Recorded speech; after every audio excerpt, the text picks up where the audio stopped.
All right, now, everybody. Quiet, listen to me. We're going to start a show. Now, some of you people have been with me before. You know it's going to be a tough grind, but we're going to have a show.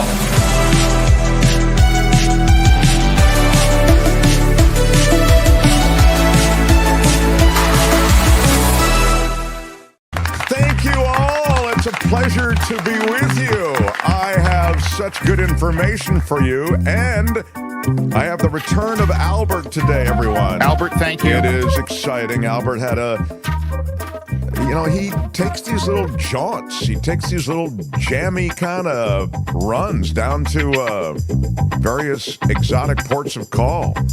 And he's just back from another one. Do you want to tell us and divulge to the audience where you were? For sure, your I was last just a couple days in Hawaii. Just a couple of days in Hawaii. Yeah, that's Kim's scene, Hawaii, and Kim is here. Kim, how are you? Yeah. So welcome back, everybody, and thank you for being here. We got a lot to get to.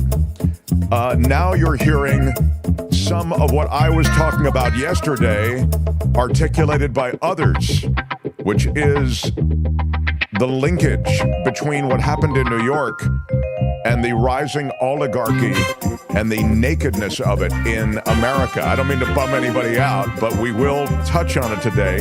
Anthony Davis, my favorite Britisher, is going to be by today. Yeah. And David Katz, my favorite legal analyst. So we've got a lot to do today. Good show ahead. And there is word out of Northern California of a tsunami alert, as well as an earthquake off the coast of Northern California near Eureka. 40 miles, or is it 60 miles? I'll go to Kim on this. This is a breaking news situation. What is going on, Kim? 61 miles off the coast of Petrolia, which is a little town somewhat near Eureka. There was an earthquake which originally came in a magnitude of 6.6. It has now been upgraded to a magnitude of 7.0. Wow. And within moments, a tsunami alert was issued for California, warning anyone near the coast to get to higher ground. Wow. That sounds pretty bad. Can you give me on the scale of bad how good it is or bad it is? I mean, it sounds pretty. Last time they issued a tsunami alert like that, we got water inundated and slapping boats together off the coast of Santa Cruz. Crescent City was affected as well. So we'll see how it goes. No initial reports of damage or injury in Petrolia or Eureka, but I'm sure they felt that one. Yeah. What are you seeing in the chat? We have a lot of Northern California listeners and viewers. What can you tell us about the scene? Yeah, what can you tell us about the scene in the chat, Larry? They just had a 3-3 aftershock, says Deirdre Loziga. Yeah. What can you tell us about the scene? I mean, we have our listeners. This is a time to crowdsource the information on this, Kim. Yeah, but I'm noticing a lot of people have different magnitudes, and I think they're getting their information somewhere other than the USGS or websites that don't load as quickly. So I'm going to stick with the upgraded information of a magnitude 7.0 for now. Wow. Mm-hmm. A lot of people have gone rogue in terms of the information they're getting. This is the problem. Isn't that the problem, Kim? Wouldn't you say that's one of the problems these days? Sometimes it can be a problem, yeah. Yeah. We like to shop around for our news, Mark. I want to... wait. I want we to don't like it at the magnitude 6.0. We prefer a different magnitude. I'd like a different magnitude if you could find it, please. Didn't feel anything in the Santa Cruz Mountains, says Nancy. U.S. Tsunami Warning Center ought to know, says Just Give Me the Truth. No. USGS is probably the best place to go for initial magnitude and then the updates for magnitude. Yeah, exactly. You do not know what you are talking about. That is not to Kim. You're talking about to you feel that the people who are coming forward with different information. People are trying to figure it all out. That's fine. But okay. I have sources that I've used for years and trust very much. Yes, exactly. Kim is an experienced news person. If you're new to this show, she is someone that we plucked out of the news. What would you call it, Albert? It was really, it was a monument to news, KGO radio. And Kim was plucked out and brought here by the news people who pluck and bring people places. Oh, yeah. And that's The how we pluckers. ended up with Kim. So for Yeah. those who don't know the origin story, that's how she found her way here. Plucked by the news people and then brought here. Now, Yeah, that's a pretty big earthquake. And it was kind of alarming when the Shake app hit everyone's phone. And then moments later, the tsunami warning emergency alert popped up as well. yeah, I think that is scary. And we were all here kind of doing our pre-show huddle prior to the show. We just get together, and that's when it hit. And it was alarming. So we have it there for you, the USGS latest. But I'm not seeing any damage. I'm seeing in the chat, people are saying my refrigerator rocked back and forth. Mm-hmm. But I mean, it's alarming, and there is a tsunami warning. So is it a warning or yeah, I think it is a It's tsunami an emergency warning. alert. Yeah. Yeah. So It doesn't say might. It says get to higher ground if you're near the coast. yeah, it's pretty scary. That is without question. Anyway, we will watch that for you. So The Mark Thompson Show. before I get to the heavy news of the day, which does include breaks in the case involving the CEO of UnitedHealth Group, Brian Thompson, who was gunned down in Manhattan, a couple of key breaks in that. And a larger issue, as I was sort of noting before. I do want to mention that I've gotten some, this is the Happy Non-Denominational Holidays shirt, which is available at our Get Mark merch website. Yes, getmarkmerch.com. This will really wow all of your friends. Happy Non-Denominational Holiday. You don't have to commit to a specific holiday. That's nice. I think it is perfect for the holidays. And you can get it in different colors. Yesterday I was wearing the red. Today I'm wearing the blue. Tomorrow maybe I'll wear the green. And it's only one of the many things you can pick up there, so check it out. You may want to knock around on our getmarkmerch.com website. It is stuff, again, that's just kind of fun. We don't make any real money with it at all. It's just kind of a fun thing for the show. People like it. And, of course, this is our new kind of redesigned logo in places. And then there are now famous quotes from the show that are there. Albert, can you see, we could just try ignoring it, sir, is one of the things you can get on a mug. There's never been anything like this, of course, is the... There's never been anything like this. Yeah. That's on a mug, and I think it's coming on a shirt. We also have hats coming. We're kind of reworking the hats, I think, a little bit. Chit, Chit, Chit, which is a crowd favorite and was a favorite in Mark's Madness, is now... Yeah, Chit, Chit, Chit. Smashed it with your iron rod. That is not one of the mugs. Smash it with your iron rod. Chit, Chit, Chit, though, is. Chit, chit. Okay, so it's at getmarkmerch.com. Go there, knock around, have fun. And as I was going to say, in classic Mark Thompson Show fashion, because of some glitch on mobile devices, I think, when you check out, it will check you out in British sterling. What? Love it. I know, it's bizarre. I don't know why it is, but we talk to them and they go, well, we're working on it, but it doesn't actually change the amount that you're paying. It's just for whatever reason, it checks you out in British sterling. It's utterly absurd, but as I say, it's right on brand for us. So there you go. The Mark Thompson Show. All right. Can I just get to this big story out of New York? Anthony Davis is standing by. And Anthony Davis standing. So I have a kind of fork in the road here. I mean, Anthony Davis is an experienced guy when it comes to broadcast. And I'm thinking of maybe doing this entire thing with Anthony Davis as opposed to doing it. Because he has a unique perspective, having been, a resident of the UK where healthcare is covered versus here in America where you have to pay through the nose for your healthcare. So I think he brings an interesting perspective. No, I never even thought of that. Kim is absolutely right about this. He does bring a special... Kim, how are you? Yeah, special perspective. I mean, I don't know that he carries that special perspective all the time. Let's hope that he does this time. He is, regardless of his insight and regardless of his background, in this way. He is my favorite Britisher. Please give a warm Mark Thompson Show welcome from the Midas Touch Network, Anthony Davis, everyone. Yeah.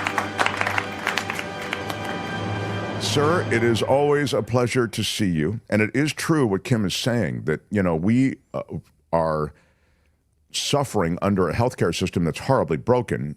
In the UK, it's a very different situation. It does appear, at least as we cobble together basic clues, especially the words and the shell casings, etc., that maybe this is someone who did have a grudge as a result of UnitedHealthcare's basic policies toward what things they cover, what things they don't. It's all speculation at this point, but nonetheless, that might be the case. What is the British system when it comes to healthcare? Well, there are, as with here, if you pay, you'll get a better service, and if you don't pay, you'll get a standard service. The National Health Service was created in the wake of the Second World War, so it kind of started around 1945, and it is, ultimately a brilliant system that is free to everybody. Even you, if you came to the UK and you needed healthcare, you would just show up at any emergency room or surgery and they would have to look after you, and they wouldn't ask for your credit card details. They wouldn't even ask for your address. They would just take your name and your date of birth and ask you to go sit over there. It's imperfect, as a lot of socialized medicine is imperfect, but healthcare should be free. It should be. I grew up with it free. It should be free here, should be free everywhere. Obviously, we pay for it through taxation, but charging people for healthcare or healthcare for profit brings a whole bunch of problems, not least the CEO of one of the largest healthcare organizations being gunned down in the street. I did a little bit of research because I'm writing a Substack at the moment on this very story. UnitedHealthcare made or took in over $100 billion last year, or this year, and their profit margin was 100 billion. Their profit was over $6 billion. $6 billion. I can't even comprehend how you can make that much profit out of something like healthcare. Except I know the healthcare system here, and I can understand where the profit goes. I don't actually think we should call it healthcare, Mark. We should just call it health service or health services, because there's no care. I've never had care anywhere in the American system. The places have been clean and, I haven't necessarily had to wait long.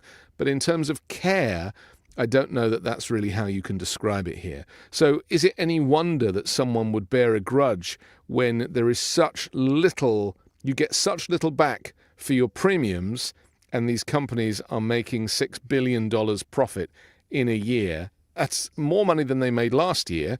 And their biggest years of profit were during the COVID pandemic. Sure, and to the point, that profit comes when they reject various bills that are associated with a patient's care and health. So you end up bankrupting yourself, just saving a loved one from death or any kind of situation where they're essentially being hung over the precipice of the end of life. I'm talking about cancer treatments, any number of things that are associated with huge bills. And these bills are regularly kicked back. In fact, UnitedHealthcare kicks back more than any other healthcare provider. So this is how my wife's mother died, was when the money ran out, that she had to pass away. And they were prepared for it because they just knew that they couldn't afford to keep her alive anymore. And that was because she was misdiagnosed by the healthcare services. We hear this all the time. The fact that families have to resort to crowdfunding to be able to afford their medical bills, when you consider, because it's not just rejected claims, Mark, it's the inflated profit for a service. So, for example, an MRI scan, how much should that cost? How much does it cost the hospital or the health service, who have invariably rented the MRI device? They haven't paid for it, they're renting it. Where I'm from in the UK, an MRI scan would maybe cost around £250, right? If you were paying for it like yourself, But it doesn't work like that here. People don't pay for it themselves in the UK, and certainly it's all covered. But here, they'll charge thousands for an MRI scan because they know that the healthcare system is designed to cover it, and then that's where the huge profits are made. That's exactly right. I mean, This is important. This point you're making, there is a system that's incentivized to charge more because they know that the person who's being moved into that tube, which is the MRI machine, isn't paying for it. They're paying some deductible. Right. It's a big company like UnitedHealth Group that's going to pay for it. And so they charge a wild multiple of what they actually should be charging. But they're all in cahoots with each other. So it's like price fixing, like the airlines used to do. You know, they know how much they can get away with, and therefore premiums go up. I mean, my premium for next year is about to go up by about $200 a month. I will be paying $1,650 for a family of 4 every month, $1,650, and that is for a relatively basic service. I upgraded because I discovered that none of the doctors on my policy were board certified. If I wanted board certified doctors, I had to pay an extra $300 a month. That's just wild. So I cancelled the policy at the beginning of this year and switched to another company because they had board-certified doctors. I mean, that's how bad it is here. And I don't know, I just feel so sorry for anybody that is stuck in the system. And so when we go back to this story out of New York, nobody was surprised. And sure, they're going to look into the detail of whether there was a family member that was denied coverage, fine, all that stuff, but you don't even have to go that far. You only have to look at the profit margin that UnitedHealthcare make. This guy's been at the head of that company for 20 years, and there's a lot of people in this country that would bear a grudge, I have no doubt. Well, it's a tragic loss of life, but I will also say that this guy can be attached to a lot of the bad stuff that's associated with UnitedHealthcare. I'll give you one other example, and it's a very contemporary technological example, and that is that as AI has become increasingly a part of our lives in every way, it's become a part of healthcare. And we always hear about how, well, AI will be able to analyze your MRI, and AI will be able to go over your file, and they'll be able to spot things that human beings couldn't be able to spot. Well, in this case of UnitedHealthcare, this gentleman, and again, I think it's a horrible thing that he's been shot and killed, of course. He was behind, the CEO was behind the institution of AI in the evaluation of certain claims. And the doctors who have okayed a claim were overridden by AI. So it is the policy of UnitedHealthcare that the AI can override the physician that's attending the patient and reject any kind of bill that is submitted should AI feel it should be rejected. So you see how they can just turn up the technology to increase the ways in which they reject these bills and don't cover things. They don't care, though, do they? We call it health care, but there is no care. It is just about profit. And so the moment you introduce the profit motive into something like health, which should not be for profit, because then, of course, services will become compromised by the profit margin, they don't care. I mean, if you think for a second that this guy or anybody who works at any of these companies cares about the actual patient experience over profit to shareholders, forget it. That's not who these people are. They're not clinicians. They don't come from a place of care. They didn't train for this. It's all about the numbers. And, the saddest part of the story, I've been for several medical things recently, and, you go into the hospital, and in England, you'd go straight down and sit in the waiting room and they'd wait for the triage to call your name. Here, you have to go into like a corporate office where you get interrogated first about your ability to pay. That you have to give your credit card, you have to give your ID, then they kind of confirm all your stuff, then you have to sign off who's covering it, who's paying for it, and the credit card is in case your insurance doesn't cover it, then they have backup that they can charge your credit card. And when you're ill and infirm and unwell and under the weather and all of those things, The last thing you want to do is go into a corporate office and be interrogated about your ability to pay. Yeah. It's it's macabre. No, it is. It is. That's a great word for it. It is withering to try to exist under this system. And this as well, I share with you. This is from the American Society of Anesthesiologists. I get their newsletter every month. Don't ask me why I get it. I get it. In an unprecedented move, Anthem Blue Cross Blue Shield plans to declare they will no longer pay for anesthesia care if the surgery or procedure goes beyond an arbitrary time limit, regardless of how long the surgical procedure takes. Of course, this newsletter from the American Society of Anesthesiologists is saying, we call on them to reverse this proposal immediately. And they note that, look, anesthesiologists provide individualized care to every patient, carefully assessing patients' health prior to the surgery, looking at existing diseases, medical conditions to determine the resources and medical expertise needed, and then attending to the patient during the entire procedure is something they do as well, resolving unexpected complications that may arise and or extend the duration of the surgery, and then working to ensure that the patient is comfortable during recovery. But what they're saying is that Anthem Blue Cross Blue Shield is saying, hey, the patient should be under an anesthesia for this operation that the patient is having for an hour and 15 minutes. If you guys take 2 hours with it because something got complicated or there was something unexpected, we're not paying for that other 45 minutes of anesthesia, and that bill will go to the patient. This is the state of American health insurance. I mean, I'm speechless. You know, I read that story yesterday, and I just was like, you know, the incoming government administration, I should call it here, are planning to deregulate at every opportunity. And this is a perfect example of why we need regulation.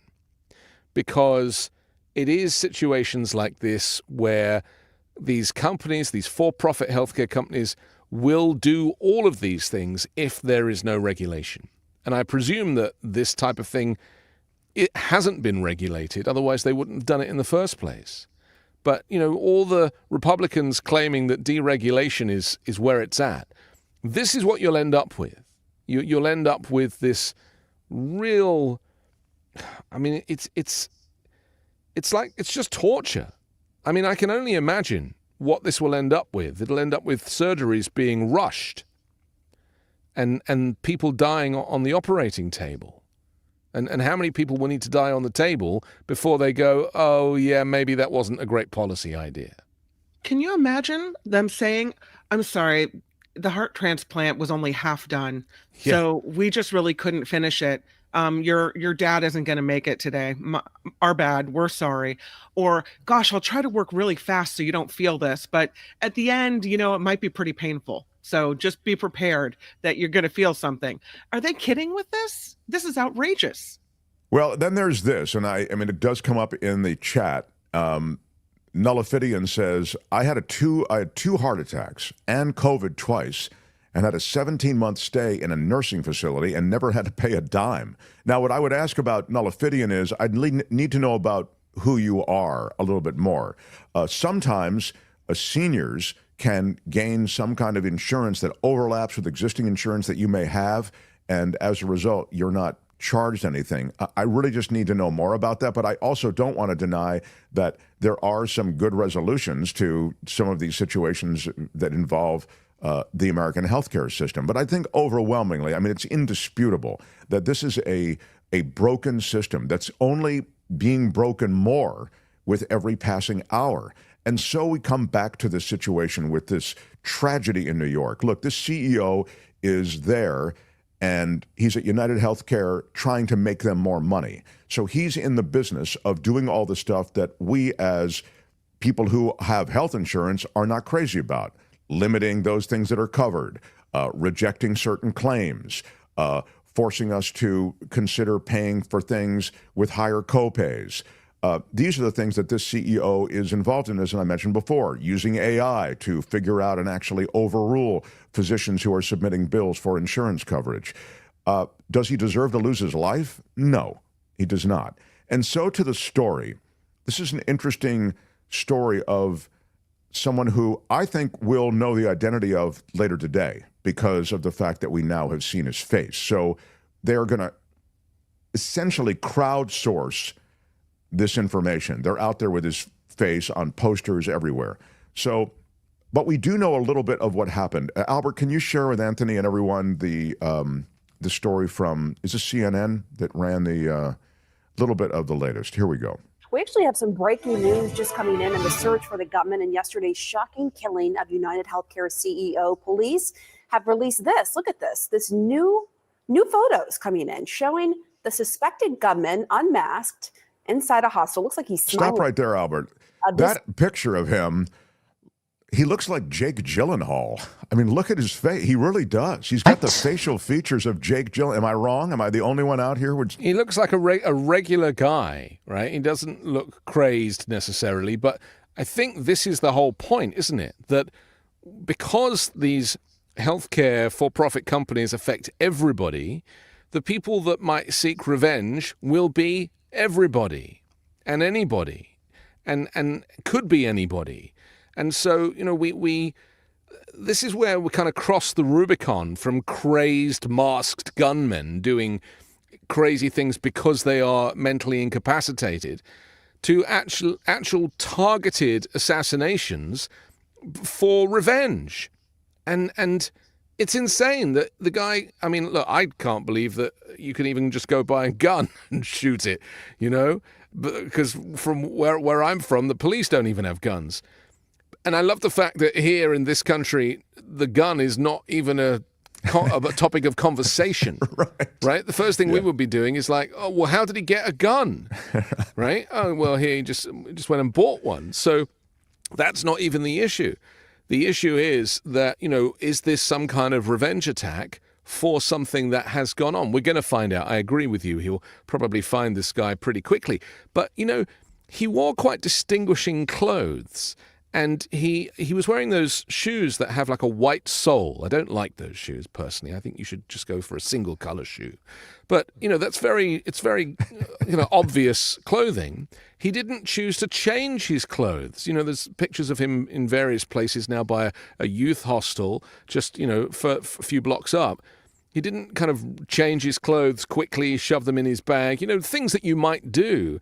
I have a feeling that this guy kind of knows he's going to get caught and he's maybe just enjoying running out the clock a little bit. But ultimately, it would have been worth it to him. Yeah, I don't know about that. I mean, I think he certainly worked to hide his identity, but clearly there was one moment, this is at the hostel in which he was staying, that he did drop the mask, and that's where they got that shot. Go ahead, Albert, a little bit more of this. The Upper West Side in New York City, CNN Chief Law Enforcement and Intelligence Analyst John Miller joins us now. This is a big piece of evidence in this investigation, John.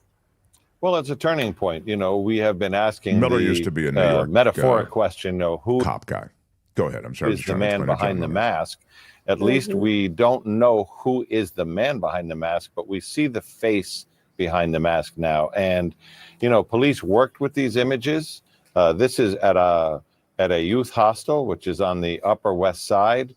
They were there yesterday, last night, actually searching a room that they believe the gunman stayed in. They believe this is a picture of him. He kept the jacket on and the hood up and the mask up almost at all times, according to people in that hostel. But there was this moment at the front desk in the lobby where the mask came down, and you see that smile.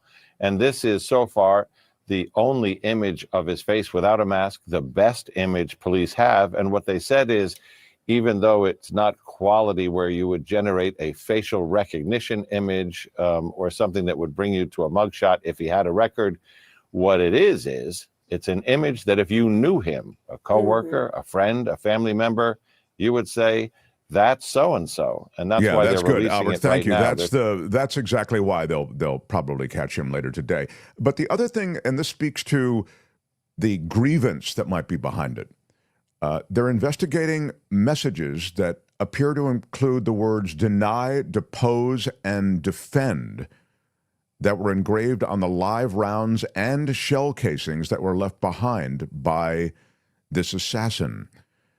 So this, I guess, conforms with some literature on the health insurance world, Anthony, and that's how we know that it was likely grievance behind it? We would assume so.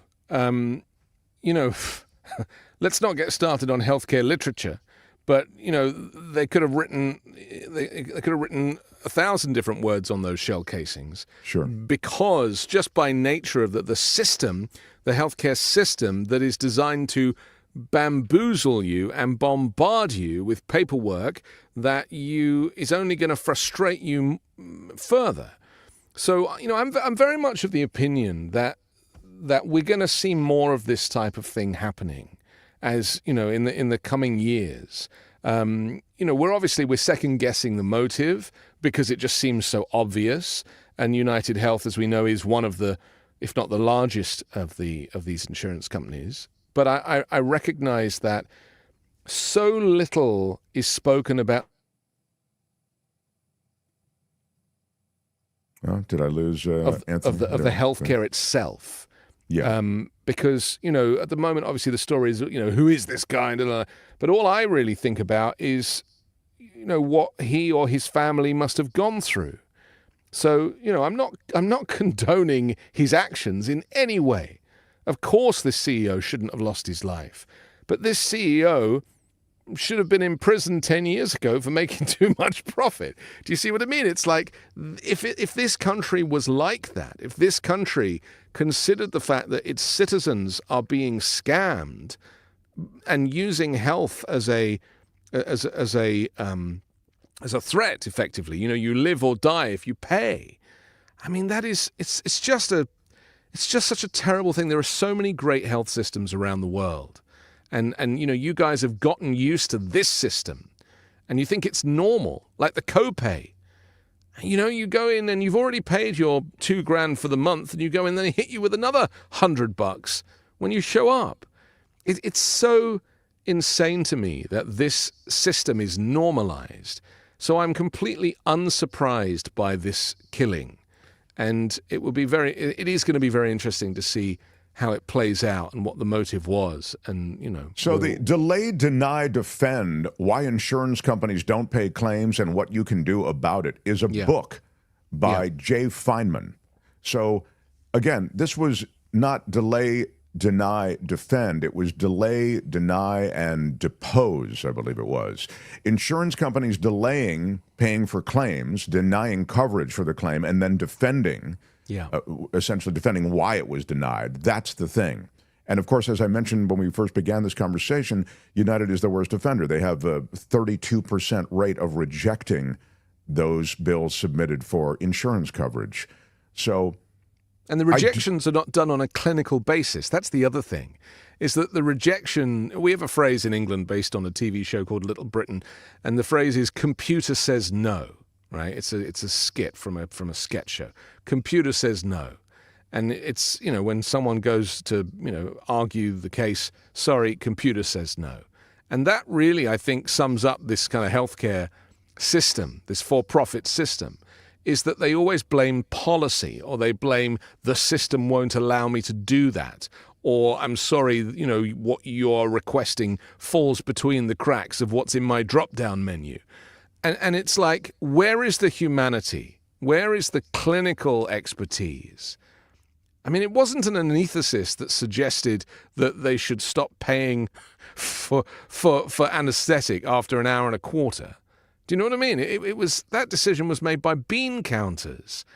And this is where it's at now. It's decisions about things being made by the wrong people. And then that kind of goes into this general lack of expertise. And this is what we're seeing with politics, where you're nominating people that have no experience in certain sectors.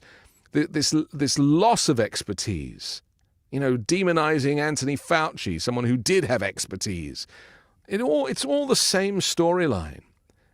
But the story that I'm interested in is the reality for the people who are receiving the care, the people who are getting COVID and taking the advice, the people who've had their claims denied, for reasons that are probably unfathomable, especially when they've already stumped up for insurance. The whole system is a scam. It really is. You know, it's interesting, just as an aside, I mentioned this yesterday, and this is in the context of billionaires and the super rich getting super richer and feeding the billions with additional billions in a system that already allows them to exploit it pretty substantially, as demonstrated and as we've spoken of. Steve Bannon on his podcast actually said the one thing that I think we, meaning the billionaire class, have to be careful about, and we, the MAGA movement, have to be careful about, is not to remove the taxes on billionaires. To give the billionaires another tax cut, he said, will arouse the masses in a way that could be really dangerous to the MAGA movement. Of course, he was speaking of it from the ivory tower, that we don't want those people, the masses, to become so angry that they revolt. And he used those words. And so I think this conversation we're having is one that on some level they're aware of, and they do have to be very careful. Yet the unbridled capitalist system in which we live creates such a tremendous urgency to feed the bottom line that I don't know that they can stop this. I think there's a momentum to it that is quite scary, you know? We've embraced capitalism at tenfold. And so, you know, when I first moved to America and I was reading the packaging on something that I bought from Target, and it said Target gives 1% of its annual profits to charity. And I thought to myself, well, that's not very generous, 1%. And then I read on and it said, and last year we gave like it was like 900 million or $500 million. And then I was like, whoa, like how big is this economy? How huge is this monetary system that we have here? This is it's the largest economy in the world. And the reason it's so big is because so much of the business that's done is a scam.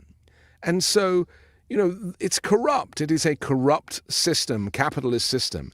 Now, I believe you can have both. You know, I believe that you can regulate capitalism. That's exactly what I was just about to say. Right. You don't have to swing all the way over to socialism. No, you do not. But you just have to have limits.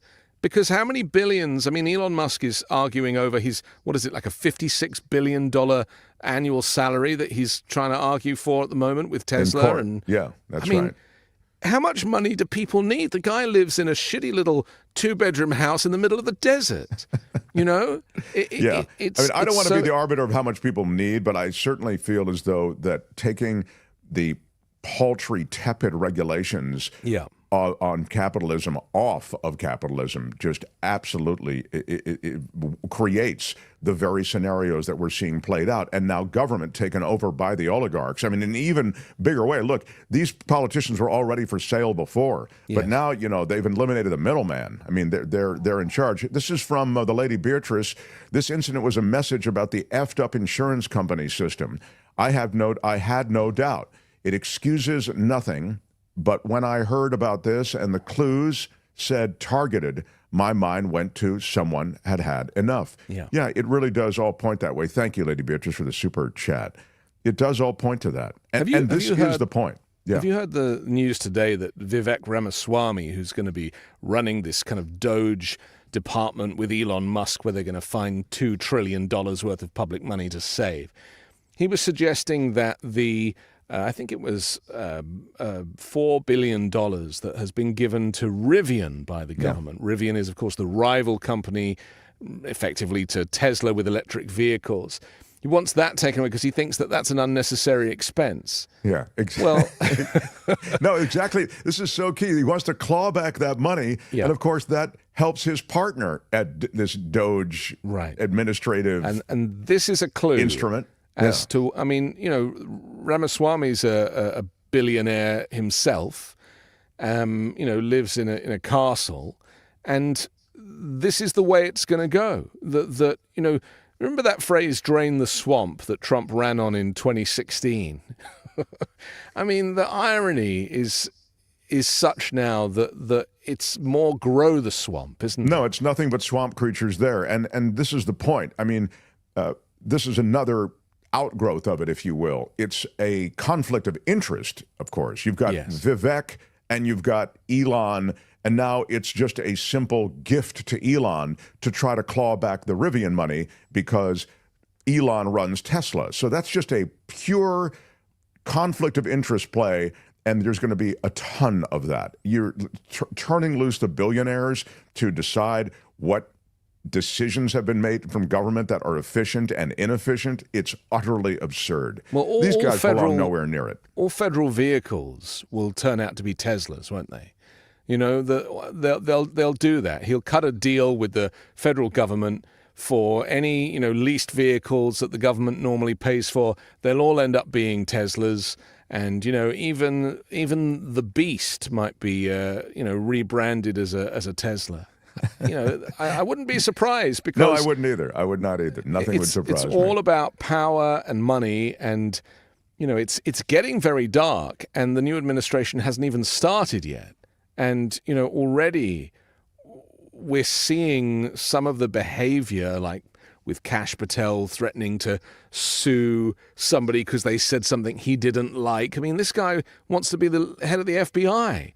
I mean, this is, it does not bode well for the future administration and for freedom of speech, and all of those things that they ran on. On the issue that we were speaking of healthcare, Jim Slayton, thank you for the super chat. He says the United States is the only country that has pre-existing conditions. The rest of the world is just called medical history. Yeah. We used to go, it's a pre-existing condition. Can't help you. But, here's something else about healthcare here. There's no, with the National Health Service in England, there's a thing called like a patient portal. And so, all of your medical records are on the National Health Service software. So whichever doctor you go to, they can just log in and they have all your records, and then they can treat you because I think they call it patient pathways. The government comes up with all these crazy names. Here, you have to... Every time you go see someone, you see someone different. You've had to look up the doctor on Yelp and cross-reference it with Google reviews to make sure they're not going to kill you and that other people have had a satisfactory experience with them. And then look up their qualifications to make sure that they are board certified, or where did they train and how long did they train for.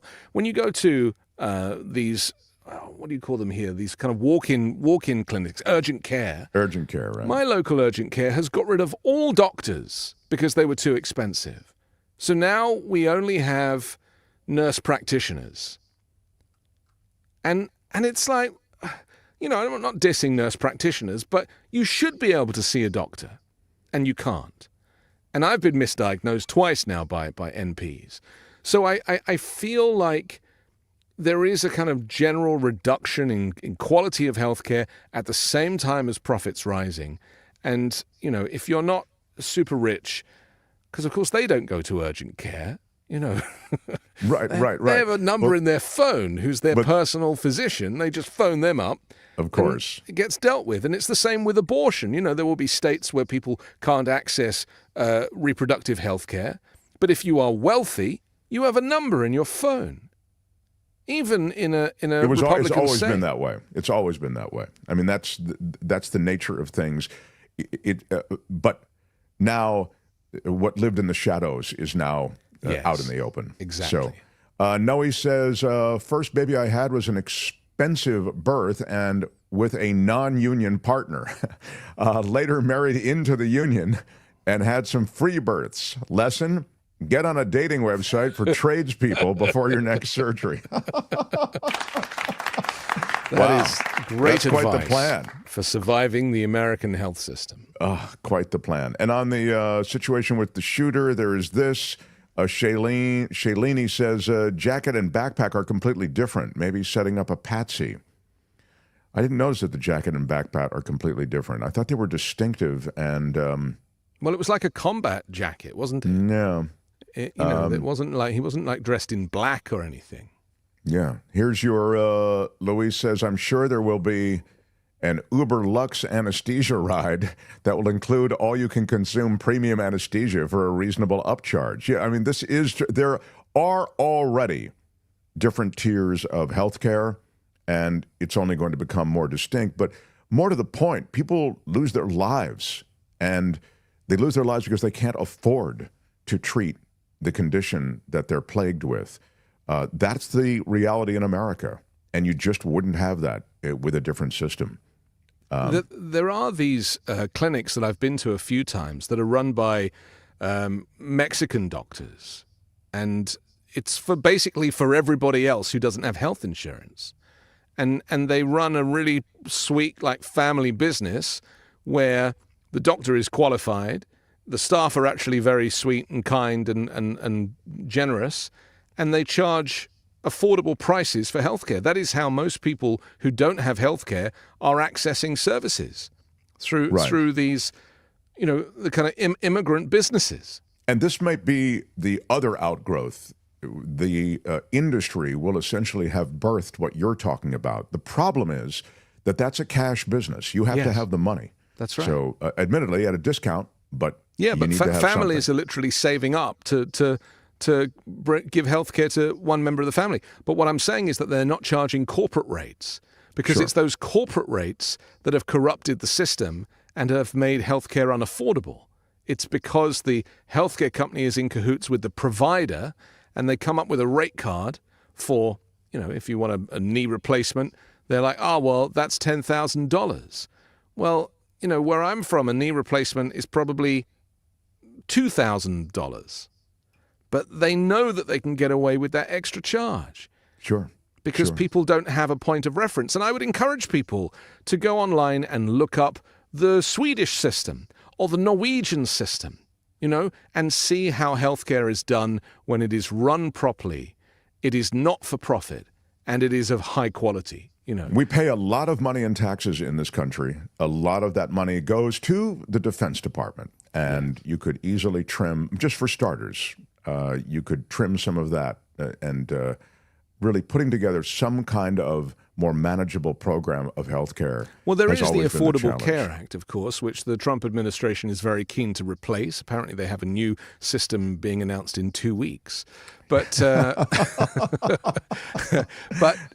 this is fundamental, because the Affordable Care Act is accessed by, what is it, like 20 or 30 million people? Oh, yeah. I mean, if they really undo it, there may be serious so I was going to say protests in the streets, but I mean, you'll hear about it. Yeah. Well, Trump doesn't like it because its nickname is Obamacare. Right.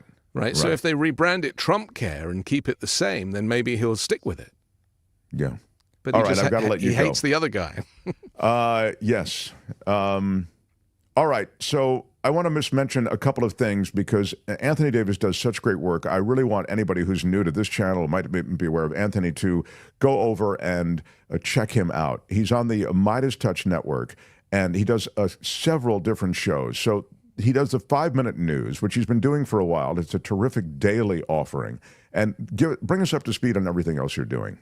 Well, 5-Minute News is on the 5-Minute News YouTube channel, and that is a daily piece that I bring you. It's not always 5 minutes, contrary to... I've noticed 9 minutes sometimes. Yes. I get a lot of complaints about that, and I'm like, I'm giving you added value. Like, why would you complain? It's just the name of it, 5-Minute News. I know. People are like, I'm canceling my subscription. So there's that on, and then those shows are also, some of those are simulcast on the Midas Touch Network as well. And then on Wednesdays, I host a show on Midas Touch called Uncovered with Ron Filipkowski, who's a former federal prosecutor. And we uncover the MAGA propaganda. And then on Sunday, I host a show called The Weekend Show, which is the kind of deep dive conversations about the state of America with people much smarter than me. And it's always fascinating. So, yes, please do dip in. And if I do get the opportunity, which I'm going to take right now, I have a new Substack. It's a personal Substack. It's not connected to 5-Minute News or Midas Touch, but it's The Anthony Davis on Substack.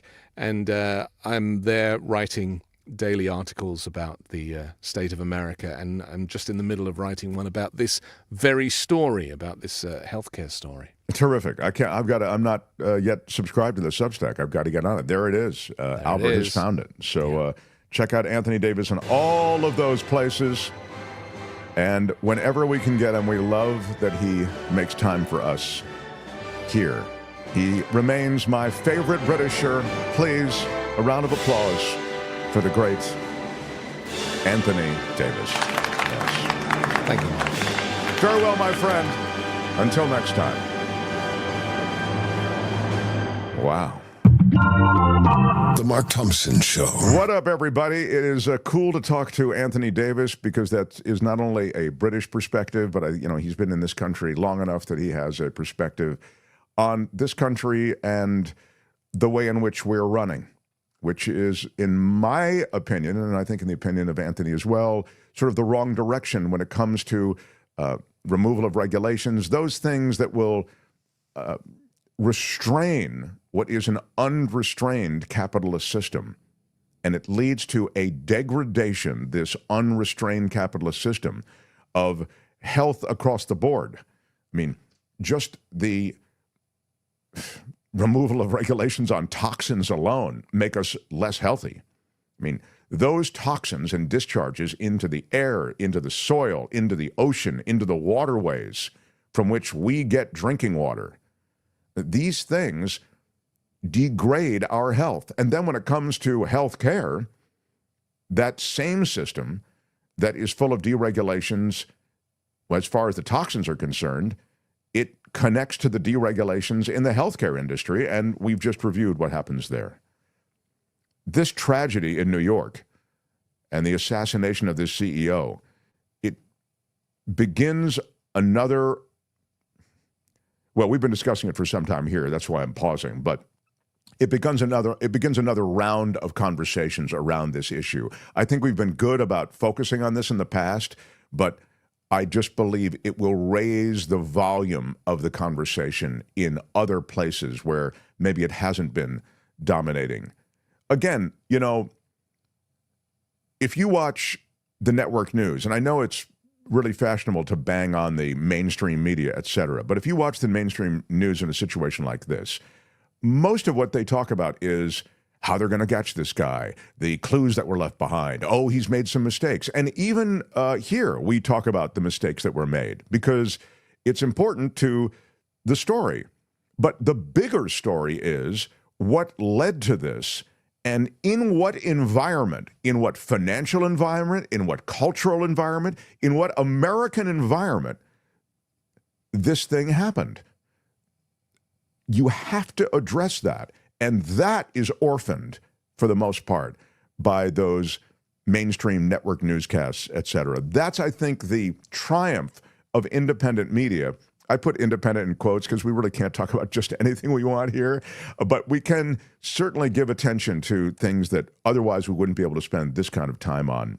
For example, even on our mother ship that has gone away, which was KGO Radio. So Albert, do I have time for a chunk of Trump real quick? Yeah, I'm ready. Okay. I've got something different than, that he's nominated Pete Hegseth's mom to run the Department of the Interior, whatever, Trump is out of his mind on these appointments, and we've talked a little bit about them, and I can talk more about them substantively as the hours and days pass. But I have something in the chunk of Trump that is not related to any of that. So without any further delay, although I love delaying, here's your chunk of Trump. Open wide. Ready? Here comes your chunk of Trump. It's my favorite food. With your first bite, here's Mark Thompson. I have a feeling it's going to be beautiful. Well, he's done it again. America's favorite president-elect has a victory cologne that he is selling. Of course. Did you think the sales of the items would stop just because he won the election? I guess I did kind of think that, and I was wrong. Victory is the signature scent of strength and success. I'm reading from the website. Wow, it's sold out, Albert? Oh, my God. Yeah. It's encased in a luxurious gold bottle. Well, I wouldn't have it any other way, nor would he. This cologne is a part of President Trump's exclusive line, and it's for the decisive and bold, it says here. A crisp opening of citrus blends, and then a cedar heart underpinned by a rich base of leather and amber, crafting a commanding presence. Victory is more than a fragrance. This cologne is for the movers, the shakers, and the history makers. No. Crowned with I wonder how long they met to come up with that line. Crowned with a Trump collector's cap, splash on a bit of victory, and own every room you step into. Victory is very much a collector's piece. The first batch has sold out. Trump fragrances for men are estimated to ship in September, October of 2024. What is that? Well, what is that? Is that they must mean 2025? No. What do they mean? No, I think it's been for sale for a while, but we're just learning of it. I don't know. I see. I don't know, but he didn't achieve victory in September, October. No, he had to wait till I don't November. know. He was that confident that he was. But it is how much you're asking. It's $119. Wow. Yeah. Everything on our merch site, I might add, really looks cheap compared to, inexpensive compared to President Trump's merch site. But it's not all, everyone. He also has the President Trump official victory sneakers, everyone. Yes. What? Yeah. You need the sneakers, They're only 1,000. Each pair is numbered. The Trump One edition, W-O-N, because he W-O-N, the election. On the side of the shoe, you see Trump 1, 45, 47. The Trump 1 gold low-top sneakers are $500. You can pre-order. There is limited availability. What were we talking about yesterday? The Oval Office just became eBay. Yes. I mean, it's just, but what that referred to was something more sinister, which is that if you pay for government, you will get government to give you whatever you want. Yeah, absolutely. But this just, it's selling. This is literally eBay. Yeah, this is literally just, it's like, if you go to those shows, recording artists in various smaller venues or even in bigger venues, actually, come to think of it, they sell all that merch out front, the T-shirts and all that. You go to see anybody, they've got T-shirts, they've got the tour jacket, they've got all that stuff. That's basically what he has. He's president. He goes, hey, out front, you can buy some of my merch. During my 4-year term, they're the Trump high tops, the Trump low tops. Look at it. Can you see, Aubrey? Show them the high tops. There they are, the Trump 47 high tops. They're black and red, which I actually like. That's sort of our logo is black and red. And the low tops, they're kind of attractive. Were not so tacky to be buying them and even tackier to be selling them. But look at all of these sneakers. You could be trumped out from your red MAGA hat to the tips of your toes. It is pretty crazy. Wow. Wait, look at the one with him with his arms up on the side of your shoe. Yeah. You see that? Yeah. There it is. It's the white shoe with the arms raised in victory. Victory formation.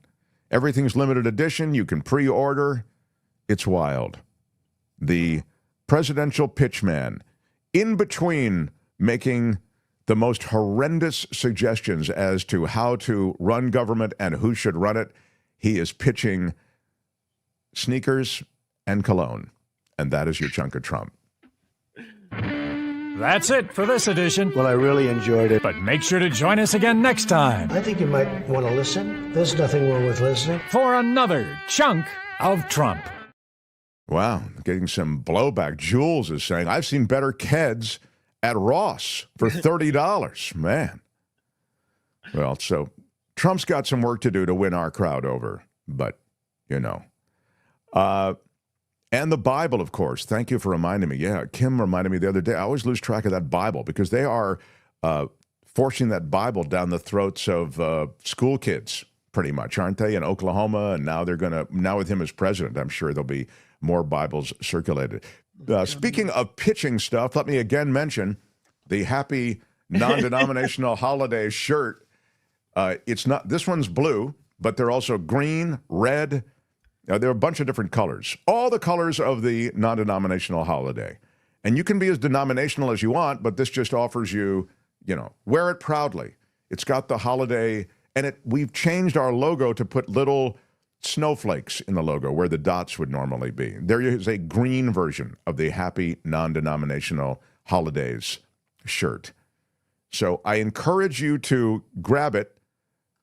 There are a limited number, is what I'm told. So do pick it up and wear it proudly. Rock the shirt through the holidays. Get it at getmarkmerch.com. And they're also, I believe, right underneath our YouTube channel. If you just, underneath the videos, there is click-through. So, and once again, you may be checked out in British sterling. I have no reason to I don't know why. I don't know what the reason is, but that's just the way it is. So, but it doesn't change. The prices are pretty low for the stuff, and then you got to work shipping in and all the rest. But it ends up not being expensive. And we also have the mugs and the chit and our Mark Thompson show shirt. In fact, I have to just show you this. I like this color, but Kim does not like it, which is why I will show it to you again. This is kind of a maroon color. You don't like this for some reason. I don't know why, Kim. I like the color, but I don't like the maroon and the red logo together. I feel like the red and maroon together doesn't sing to me. Yeah. You know, but it's I like funny. The color maroon. Most people who you'd work with and be on a show with live, they would say something positive. They'd find something to say positive. Oh, Mark, that's not the kind. That's not the kind of show we do. That's not the kind of show we do. That saying she doesn't like it. So I mean, no, you're right. I identified it because you already said you didn't like it. But you're right. I left you no high ground. I like the black. I like anything that makes that red logo pop and stand Let me out. help you with this. Yeah. So the guy holds it up again the second day and he says, Kim didn't like this, but that's why I'm showing it to you. I love it. Are you kidding me? It's the best shirt I've ever seen. That's insincere. What you say is, you say, you know what? I'm seeing it now, and I was wrong about that yesterday. I actually do like it. I think it looks good. Right. That is believable, you see. Kim, not much I can do for you. I try to help you. I tried to lead me the right way, and I just went the wrong way. Yeah, you just my bad. I'm sorry. Yeah, you're just you're committed to it. I don't know. You're committed to it. My bad. I'm sorry. Right now. Yeah, that's cute. I blame you. Yeah, it's probably my fault somehow. But this is the gray, which is I kind of like this one. This is nice. Yeah. So all of these shirts, I don't know if you can see it. All of these shirts are available at getmarkmerch.com. Please pick something up for you and your loved ones at the holidays.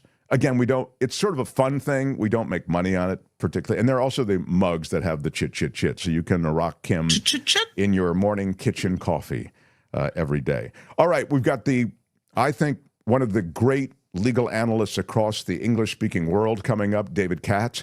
David Katz, 100% correct in his prediction. Many months ago, he said, I don't care what anybody's saying, and I don't care what Joe Biden is saying. Joe Biden will pardon Hunter Biden. He said that many months ago, and he was correct. He will join us again after I was going to say after the top of the hour. It's already after the top of the hour, isn't it? We have time for some news, and then when Katz joins, we'll join him. Do a quick news, and whenever he gets in, we'll get to him. He usually hops in around this time too, so probably by the time we start it. So Turbo News, we've got a Quake, we've got the Gunman, we've got a lot of stuff going on. Smash it with your iron rod. With your iron rod. Smash it like a boss. Come on now. With your iron rod. Yeah, give us a thumbs up. It helps us in the YouTube universe. Kim's News, and we continue. Mark Thompson Show. The Mark Thompson Show.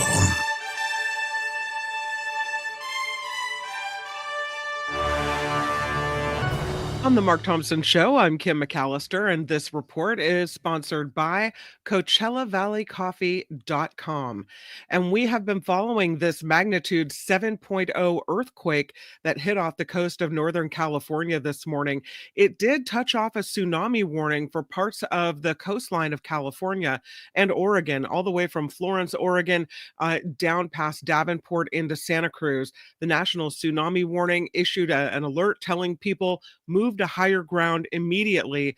This warning again extends from Florence, Oregon down to Davenport, even beyond that.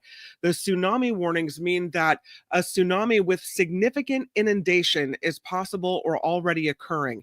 It's a series of waves, dangerous many hours after the initial arrival time, and they say the first wave might not be the largest.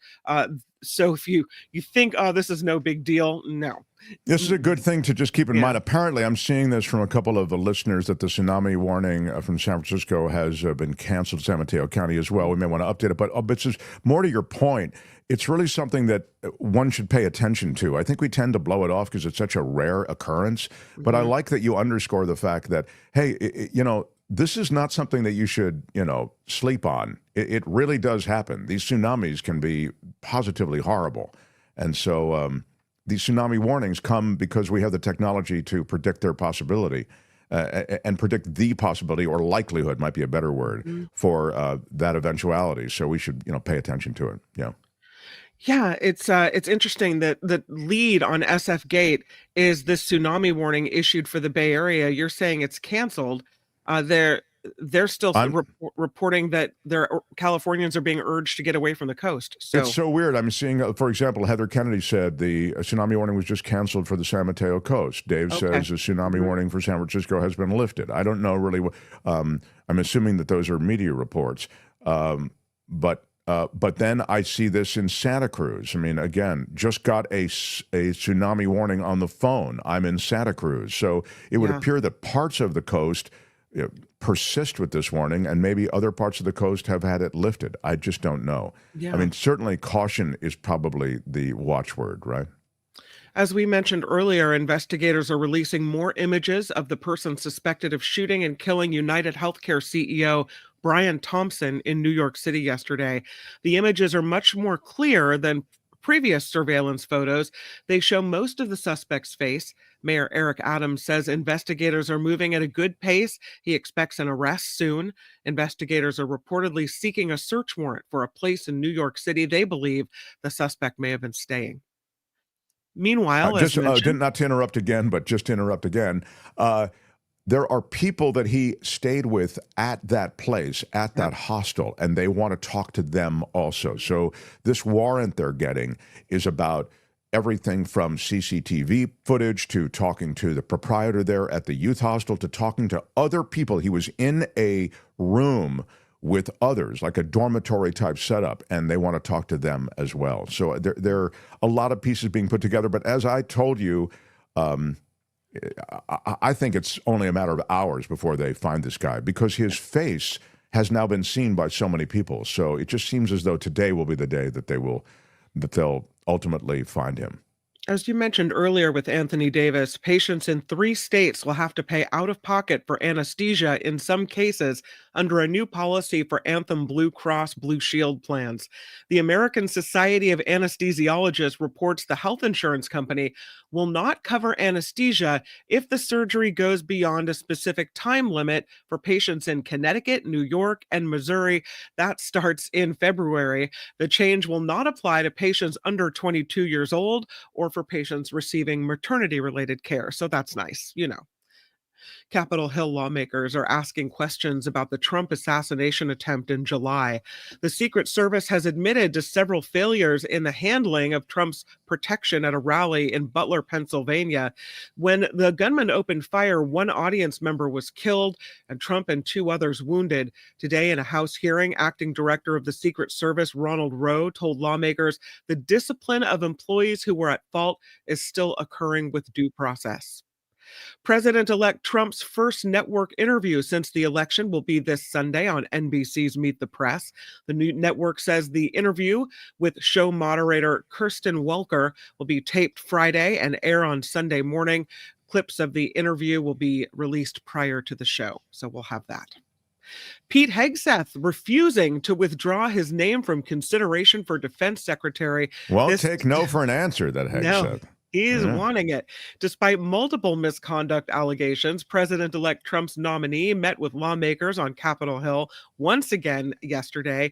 His mom also tried to make the case for his fitness for the position, sitting down yesterday morning for an interview on Fox News, where Hegseth was previously a weekend host. Well, I'll just say this. I mean, the mom had written that letter during his divorce, talking about what an S-bag the guy is, and apparently a user and abuser of women. women and beyond, and egomaniac and got a drinking problem, and another thing, you never come home for Christmas or whatever she said. I mean, the letter just laid him out, right?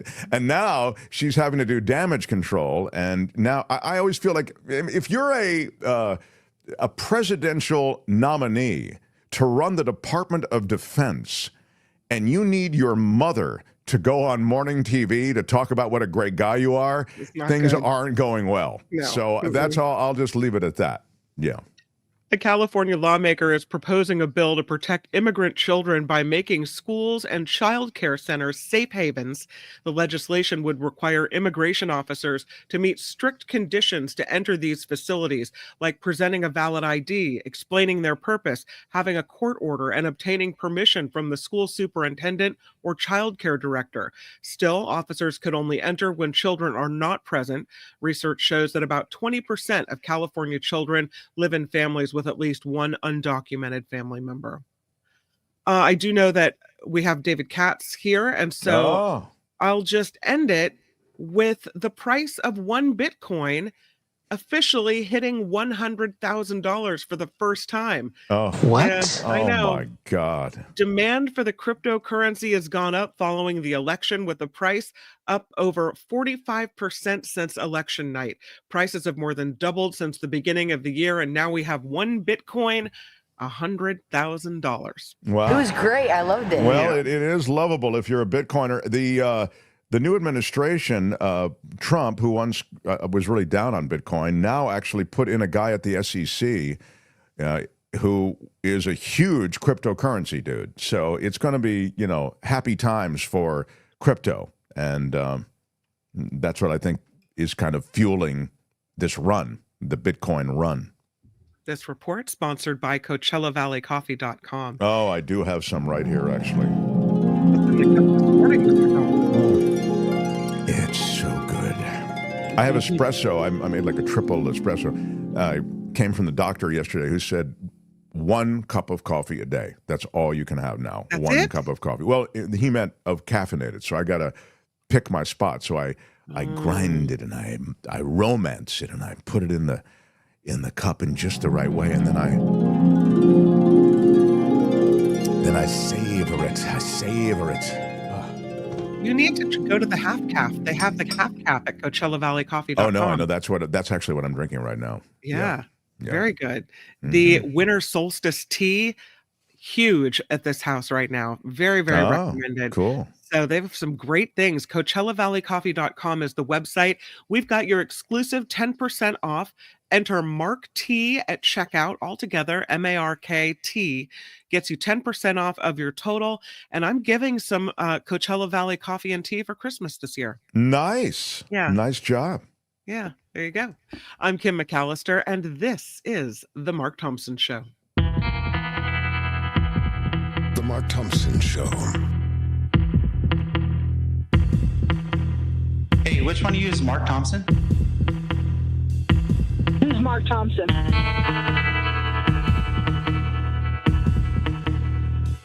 Put that coffee down.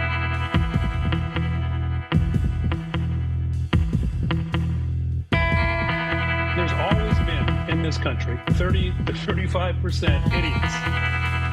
What? Right on, everybody. Happy holidays to everyone. It is the holiday season, and we love having everyone in our midst. Yeah.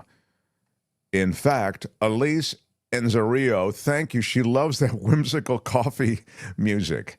Yeah. Whimsical coffee music forever, she says. And I love that you love it. Just being close to the coffee gives me a special feeling of placidity and peace. Thank you, Elise. Thank you for the super chat. Thank you for the donation to the show. We're a crowd-funded show, so that really does help us. And every little bit you send along. Thank you to Kelly. How about a super sticker from Kelly Malloy, one of our OGs? Big shout out. Big shout out to you. Thank you for the $10 super sticker. Hey, I don't want to delay any further. So excited to have this guy along. Across the English-speaking world, he is literally one of the great legal analysts. You'll see him on Fox News Channel, the CBS stations. You'll see him on stations he's on London radio, in Australia, as I say, across the English-speaking world. How about it for a guy who made a bold prediction many months ago that did come to pass just this past weekend? I'm talking about the great David Katz, everyone. Hi, great to be with you. Counselor, good to see you. Former federal prosecutor, now working the defense side of the table. And you did make the prediction as Katsadamus, you occasionally do, many months ago, when the Hunter Biden thing was just sort of one of those boiling stories. You said Joe Biden will, regardless of what we're reading, regardless of what's being said, when the dust settles, he will pardon Hunter Biden. And indeed, that's what happened. Was there anything about the pardon that we should know? It apparently is quite the sweeping pardon, David Katz. Well, one of the clues back then was how he and his lawyers handled the situation in Delaware federal court. Remember, Hunter was offered a misdemeanor and then pretrial diversion, and that was going to wrap up everything. They got into an argument in court. The Republican appointed district judge asked some questions, from the right wing point of view. It blew up when the facts came out. But they weren't really in agreement, the lawyers there, as to what the main thing was, how far did the plea agreement go? Did it bar Hunter from being charged with anything, the so-called, Burisma, the so-called China link, the, quote, Biden crime family?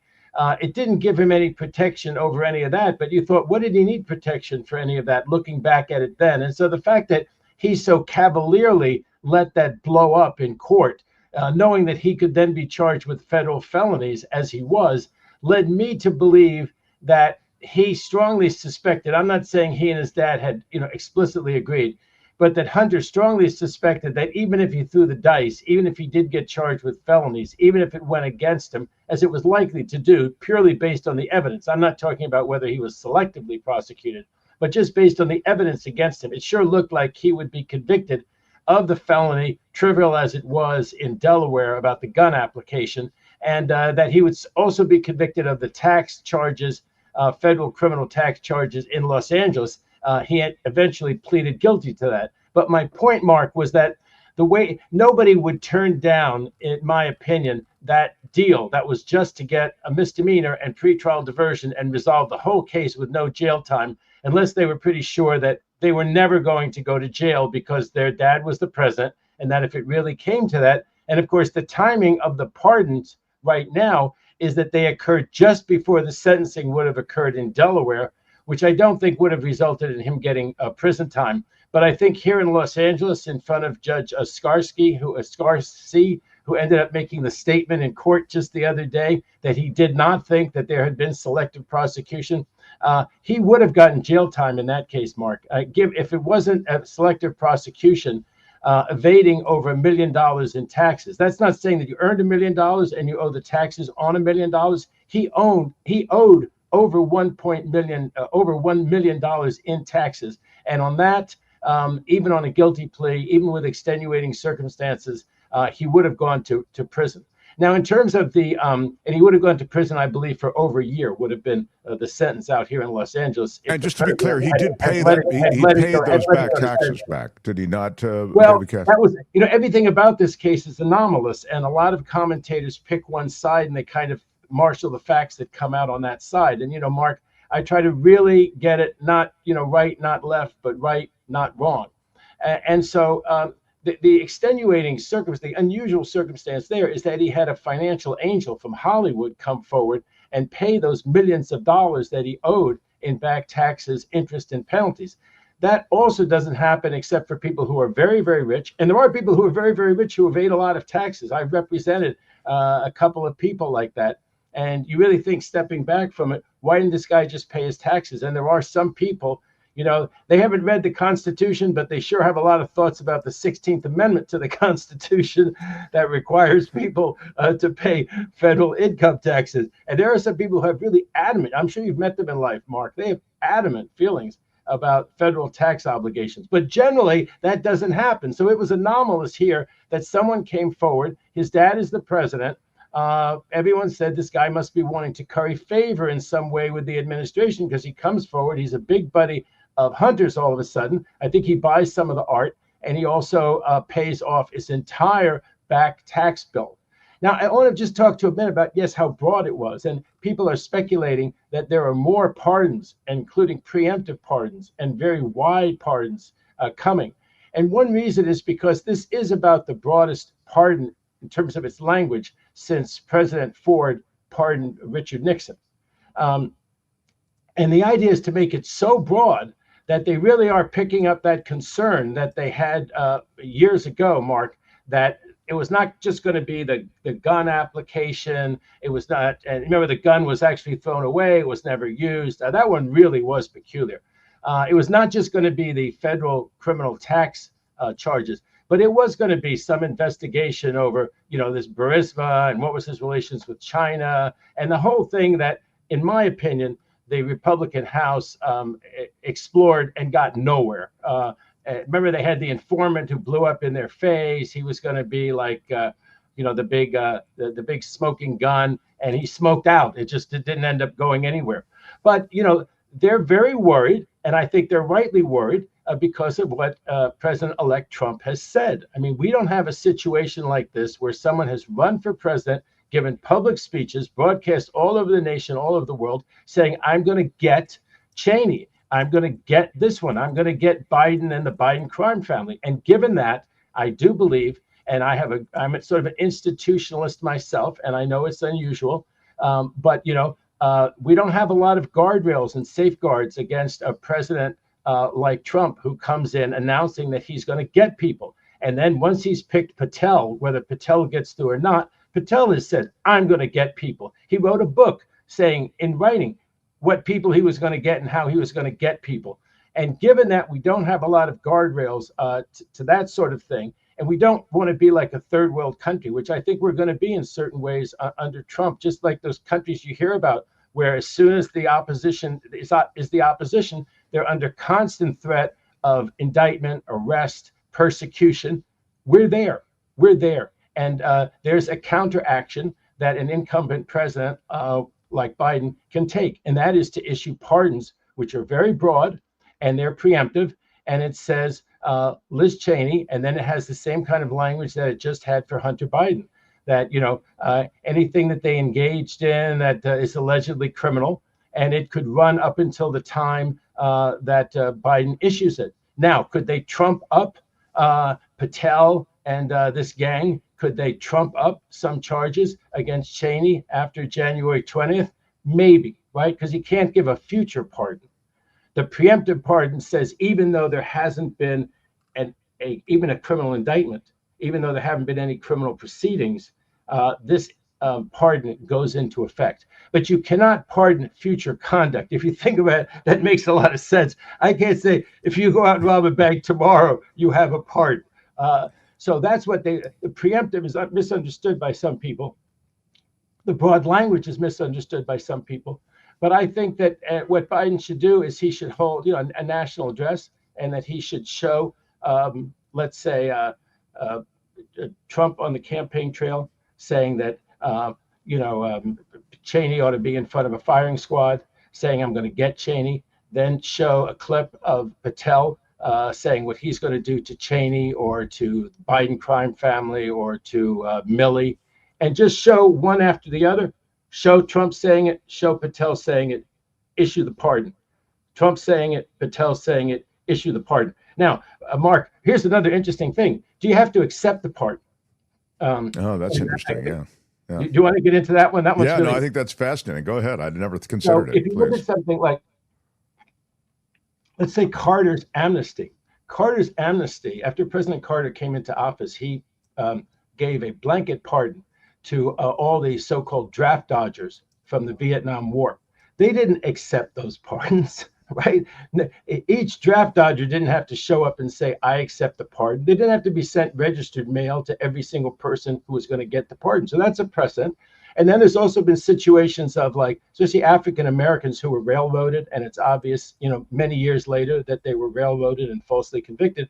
And presidents have issued pardons to people who are deceased, right? Well, obviously the deceased people haven't accepted the pardons.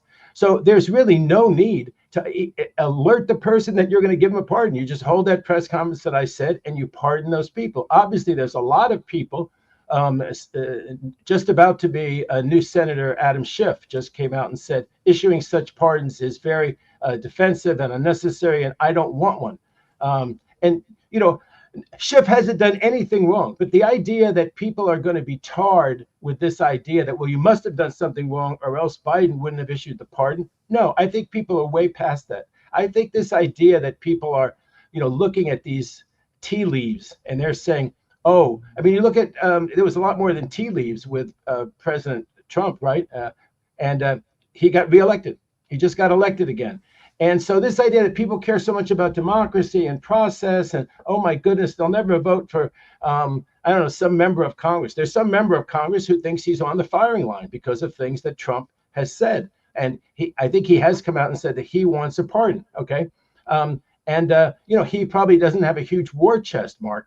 At the very least, if Patel or whoever he puts in there as head of the FBI, they're going to bounce. The job's not open, Mark. There's a 10-year term for FBI director. Right, and there's 3 years left to go on the guy that Trump appointed. But he's not good enough. He's not loyal enough. So they got to yank him out, which I don't think he's cooperating with. And thank God for the FBI director that he's not cooperating. No, he should make him fire him, of course.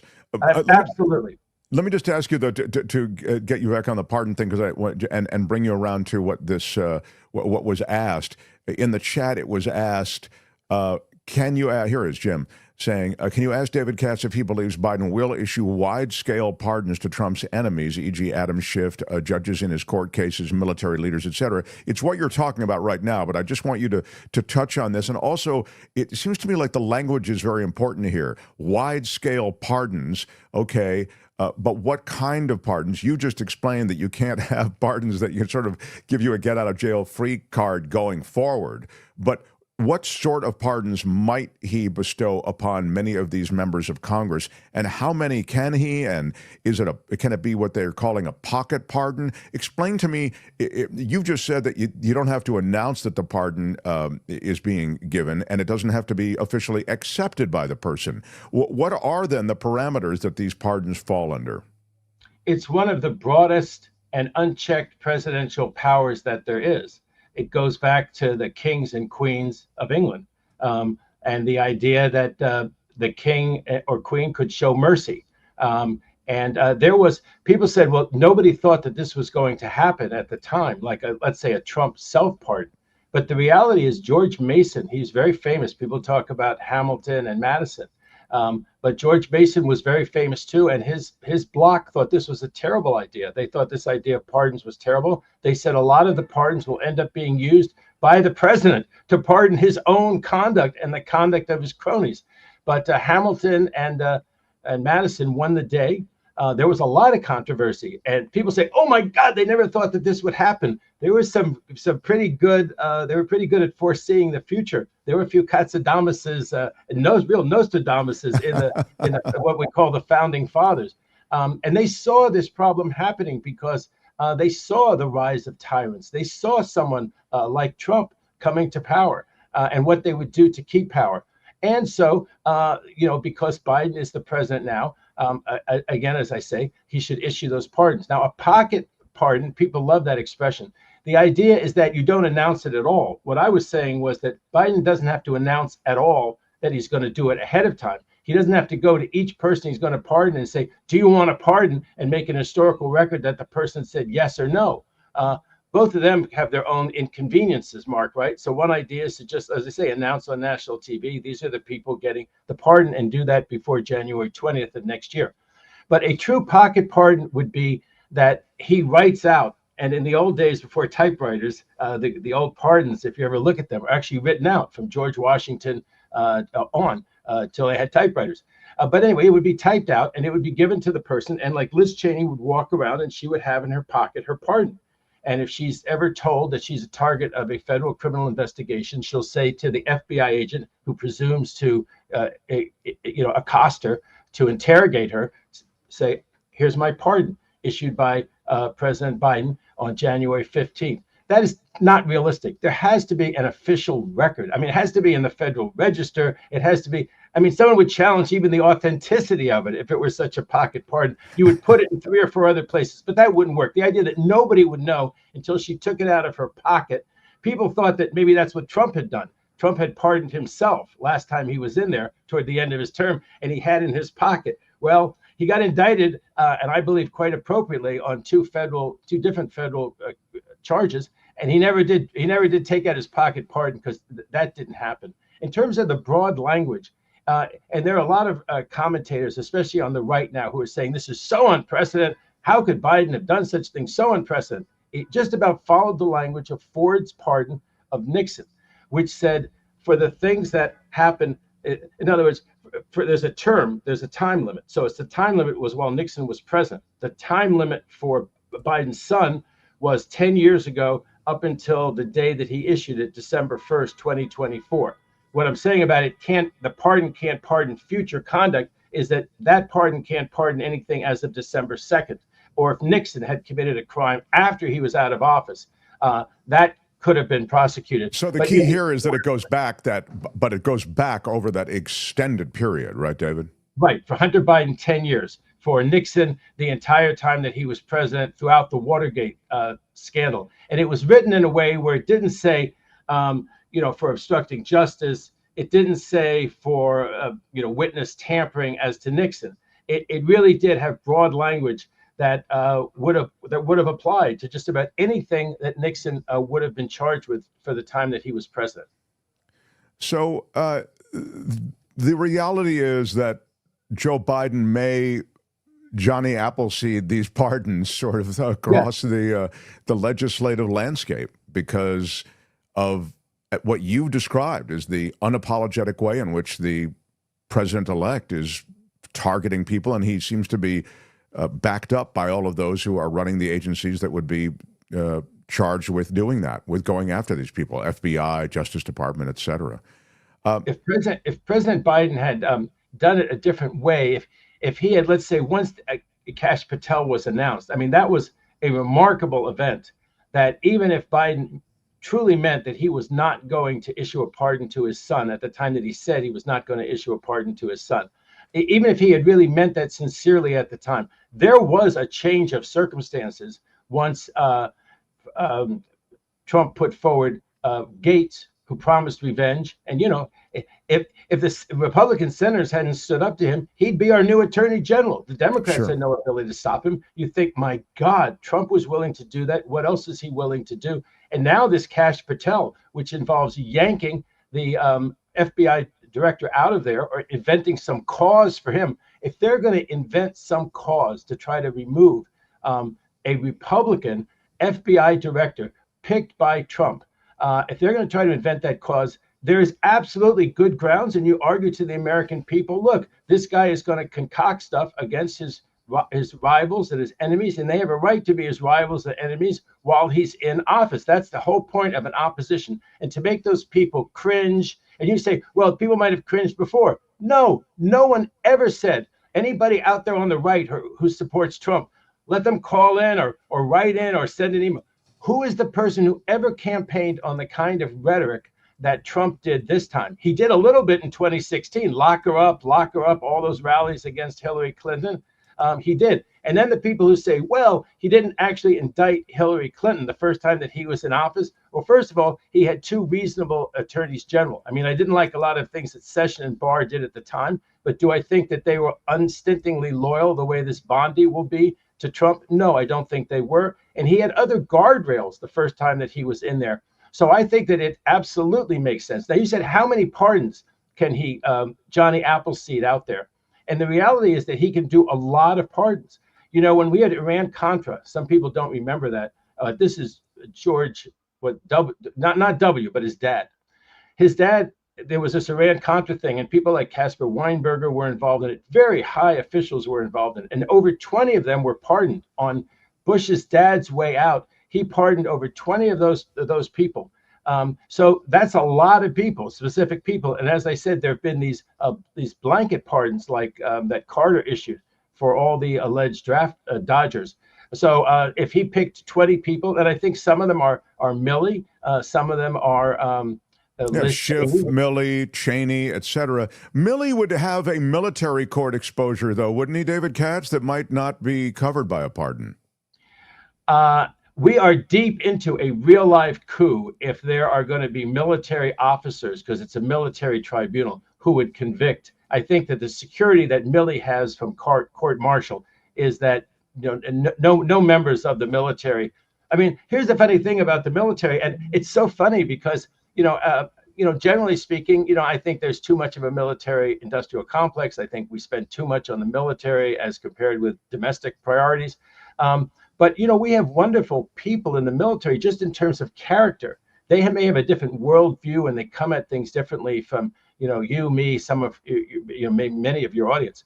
But they're honorable people in that old-fashioned sense of honor. So I don't think that Milley has to worry that 3 or 4 officers are going to find him guilty of some trumped-up charges. But jury trials are a different thing. The idea that jury trials are there's some guardrail. It's wonderful that we have jury trials, but obviously Trump and his minions, legal minions, would pick some jurisdiction they thought was very overly fair to them. I mentioned the other day, if you want to sue X, Twitter, Musk makes you sue in the Northern District of Texas. He's not even in. They're not even in. They're in like around the Dow. They're in a different district. Okay, but they pick these totally favorable districts. That's where they would try to indict people. And the Democrats were so fair. Jack Smith was so fair, maybe overly fair. He brought that case about Mar-a-Lago down in Florida when he absolutely had venue in Washington, D.C. I just read another case the other day from a circuit court, which made clear that there's venue in the place where the obstruction is intended to occur, not necessarily where you move the boxes. And no, that's crazy. I mean, if that were, then you could always move the boxes to some place where you knew the judge or whatever. I don't know. It's crazy. It was utterly absurd. Move them to France. Move them to France and make them charge you in France. Thank you. On the Milley thing, just to wrap it up, James says, can't the president remove military officers who aren't loyal? The president can remove military officers whether or not they're loyal. He can just go, can he? I mean, I believe the president has full liberty in terms of removing military officers, doesn't he? If he moved ones who were high up, there'd be a congressional inquiry. You got to remember, Congress has its own prerogatives, and these senators have their senatorial prerogatives. They're not about to give up power. They're not going to say, "Oh, President of the United States comes along."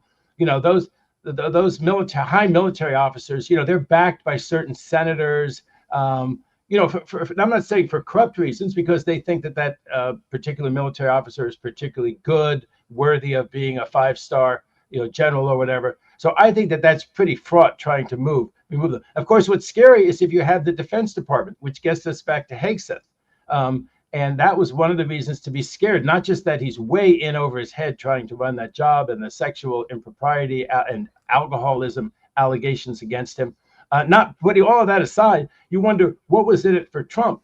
And what seems to be in it for Trump is that he hopes that he will remove, as Secretary of Defense, he'll cooperate in removing military officers or making their life miserable or sort of softening the military up. And people are really scared for some coup type thing that Trump has in mind. If you think that I'm like, just how can I be thinking of that? I take you back to January 6th and what happened on January 6th. How does General Flynn's, the pardoned General Flynn's, how does his brother end up answering the phone over when they're trying to get the National Guard over to the marauding of the Capitol, which is being seized and overrun at that moment? How does it get delayed so much? And how does he answer the phone? And there'd be a lot more people that I don't think the American public would like to have answering the phone if this guy Hegseth became head of the Department of Defense. And that seems to be what Trump is angling for. That's exactly right. I mean, and what David's talking about is the Flynn conspiracy is real. And the fact that his brother was really allowed to skate in the ways that he was, and Flynn himself. I mean, it's a remarkable thing.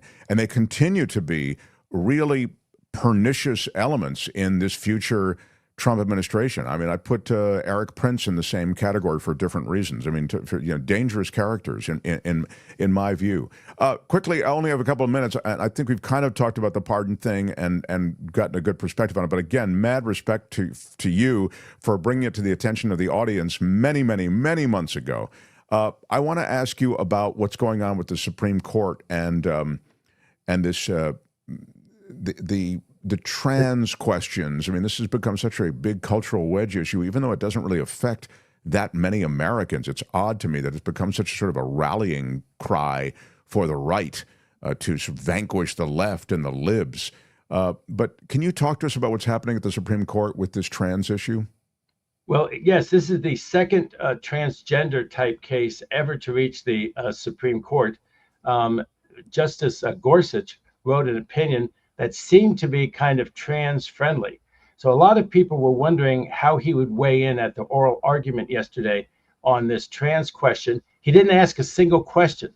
So people are like, wow, he must be really thinking about it, or just, wanting to hear the argument, hear what other people, just take it all in. But I don't think that they need Gorsuch's vote. I think that it's going to be 5-4, if not more, to uphold the Tennessee law. Now, 25 states have laws like Tennessee. They're the red states. And what they do is they restrict things like puberty blockers, hormone treatments, and of course, surgeries. They restrict those for people under the age of 18 in the state. You cannot get those puberty blockers. You can't get those hormones under the laws of half the states, the red states. I mean, it may not affect that many people, but I mean, they've gone to the trouble in these legislatures in 25 states to pass those laws. The argument is that it violates equal protection. And that's the only question that the U.S. Supreme Court has taken it on, whether it violates equal protection. If it does implicate sex discrimination, then there's a higher standard of review. So normally they look at rules and laws and they say, is there some rational purpose to it? Yeah, it sounds rational to us, trying to collect revenue. All of law is discriminating, but not on impermissible bases. All of law is to charge a tax bracket to this group and charge a different tax bracket to that group, depending on how much they earn or something like that.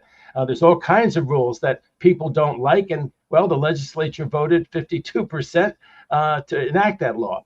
And that's the way that the Supreme Court is going to see this case, that it does not involve equal protection. It does not involve discrimination on the basis of sex. And the argument by the 5 justices on the Supreme Court and Tennessee and these other states is very simple.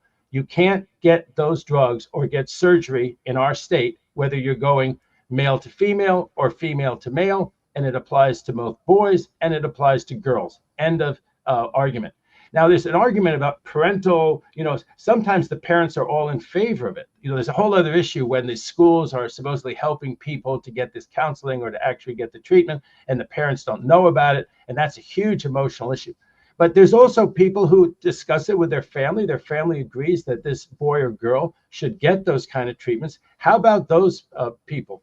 Does it deny their rights in some way? The ones that are very consultative. The Supreme Court said they're not taking that issue. And actually someone raised that and everyone said, no, that issue is not before us. It's only this equal protection issue. And since it applies to both boys and girls, it looks like that they're going to say, no, there's no right to it. Now, they brought up the instance in the Scandinavian countries, and actually in, speaking of the UK, where I comment from Los Angeles. Yes, Mr. Katz from Los Angeles. Britain has had an interesting experience, and so are these other countries. They have very thoroughgoing healthcare. So they basically track you your whole life in a way that they don't really hear. And so they have their studies. They have these very good studies, and they've decided that actually it's not that helpful. I guess early studies and American studies have said it's helpful to the kids. It's helpful to their emotional development. And a kid who thinks that they were sort of, they have this, they feel that they were sort of born the wrong sex and they want to move toward the other sex. And then while they're taking the hormone treatments, they think about it, and then they may keep taking them or progress to surgery or something. They're allowed in the European countries that I'm talking about. They've cut back. They've made it less, they made it harder for those kids to get those kind of treatments, but they tend to pick the age of 16. And at the age of 16, you have a lot more ability to make choices and to get drugs like that. Here in the 20 some states, the red states, the age is 18, which is a whole different bag if you can't even start until 18. And also in those, there are a lot of studies like the American Psychiatric Association, the American Medical Association, that have said basically that it's a good thing. And then they're attacking those studies, saying the studies are actually based on weak evidence. They're not based on very good samples, that Europe is based on, more sampling. And, it's such an emotional issue because there's obviously going to be people who regret their decision. Any major decision like that, they're going to be people who regret their decision. And if you put them on Fox and they keep saying, oh my God, I want to have a baby, and now because of what's been done to me or what I've done to myself, I can't have a baby, or somebody who says, oh, this is so terrible, I want to go back, and now I just can't. It's just and so it's an incredibly emotional issue. But in the U.S. Supreme Court, there's this one issue, and it's just obvious from the questioning. I mean, when Kavanaugh says something like, why are we going to constitutionalize this issue? I mean, that means it's not really a constitutional issue, and you guys are trying to constitutionalize it. When he says the Europeans have pumped the brakes on this whole thing. And it's sort of amazing. If you remember some of these old Scalia decisions, they said you should never consider the law in Europe. God knows what they do over there in Europe. This whole idea, American exceptionalism, who cares what they do in other countries? We're going to do it our way. Suddenly the Republicans on the U.S. Supreme Court are so concerned with what the European experience has been. And as I say, if they've changed their mind there on some of these, if they pump the brakes, they pump their brakes on kids up until the age of 16, whereas kids 16 and above in those European countries can make a lot more decisions. Let me just say this, the bottom line, people with money are going to go to other states. It's going to be like the abortion thing. If you have money, you go to the other states and you have the blockers, because all they can do in those states that are red is restrict the person there from taking it there. Obviously, if you have the money to go to another state, if your parents are cooperative and have the money to help you go to another state, you can go to another state like California and you can get the procedure. It leads to another kind of question, which is not a legal question, but it becomes an operational question in sports, because the many sports competitions are coming to the conclusion that they will exclude those who have gone through puberty as a male from competing in female sports, for example. And so you end up, this is where the shoe pinches in so many different places, but that's yet another one. Before I lose you, but that's for another day. That's not what they're considering right now at the Supreme Court. So we've discussed what is being, it sounds like, both discussed and decided upon, pre-decided upon in the Supreme Court. Quick question to you about what's going on in North Carolina. The state Senate has overridden the Democratic Governor Roy Cooper's veto on a bill that would strip executive power from the state's newly elected Democrats and give it to state legislators. It is a way in which you find Republican-controlled state senates or houses in legislatures across the country trying to work an end around to essentially sap the governors of power. I wonder if you could speak to, this is so, it seems like such dirty dealing on one level, and I question the legality of it, but I guess it is legal. Well, I think they'll have to go to the North Carolina Supreme Court and get a ruling on whether it violates state law or not. And if it's decided exclusively based on state law, it may not get to the U.S. Supreme Court, because the U.S. Supreme Court may say, well, it's an independent state grounds. So I think we'll have to take a look at that. Let's talk about that in a week. Can I say one more thing about this whole question about the trans thing in a second? I just want to say one thing about this thing, and then I'll let you say one thing about that thing. And the one thing about this thing is this bill, if it does stand up, would take away the governor's ability to appoint members of the state election board, and that power would be granted to the state auditor. There are a bunch of things that the governor normally has power over that no longer would reside with the governorship. So it's a really big deal. It's a thing going down in North Carolina now. Now to the last thing that you wanted to say about the trans thing. Is that what you're talking about? Yeah, but that's why we have separation of powers at the state level too. So when the legislature and the governor are fighting about their respective powers, it's decided by the state Supreme Court. What's interesting about the participation in sports, the Solicitor General and Biden's Solicitor General representing the United States was against the 25 red states. So to the extent that, I mean, yes, it's exaggerated, it's a political issue, but it is a political issue. And the Democrats need to figure out what exactly, you know, things like their platform, what their position is on it. But the position of the Biden administration was that they're against those laws in the red states. And they filed a brief to that effect. And the people who were challenging the law were the ACLU, representing a couple of parents whose kids needed the treatment, wanted the treatment in a red state. And it was the U.S. government.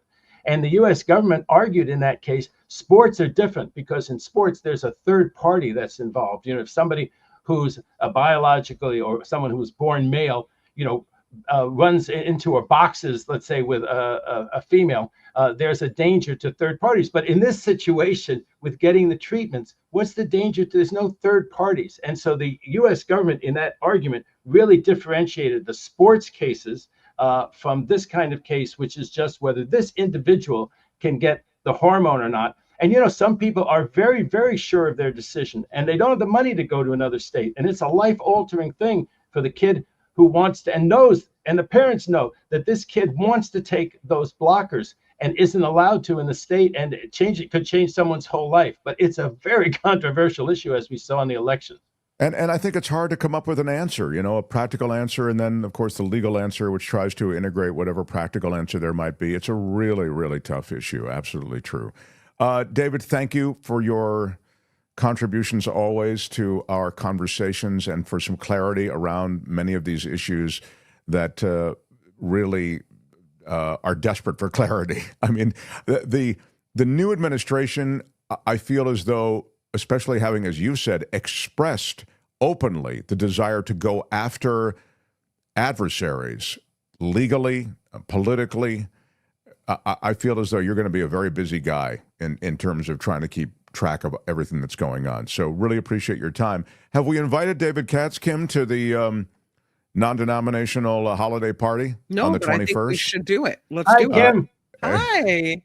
We're having a gathering on December 21st at 5 p.m. Pacific, and it is the Mark Thompson Show Holiday Meetup, and you are welcome to join us. We'd love to have you.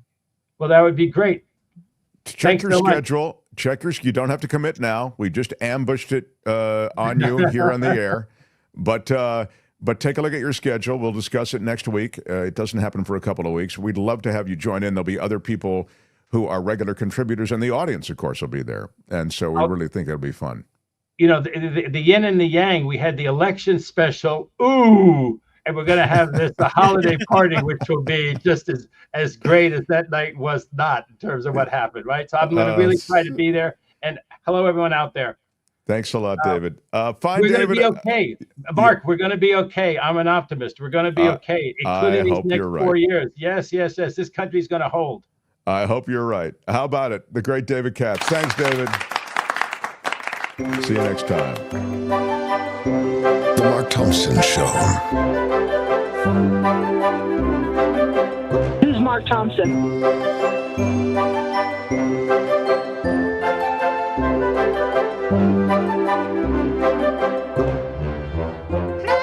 Hey, Mark. It's George Santos here.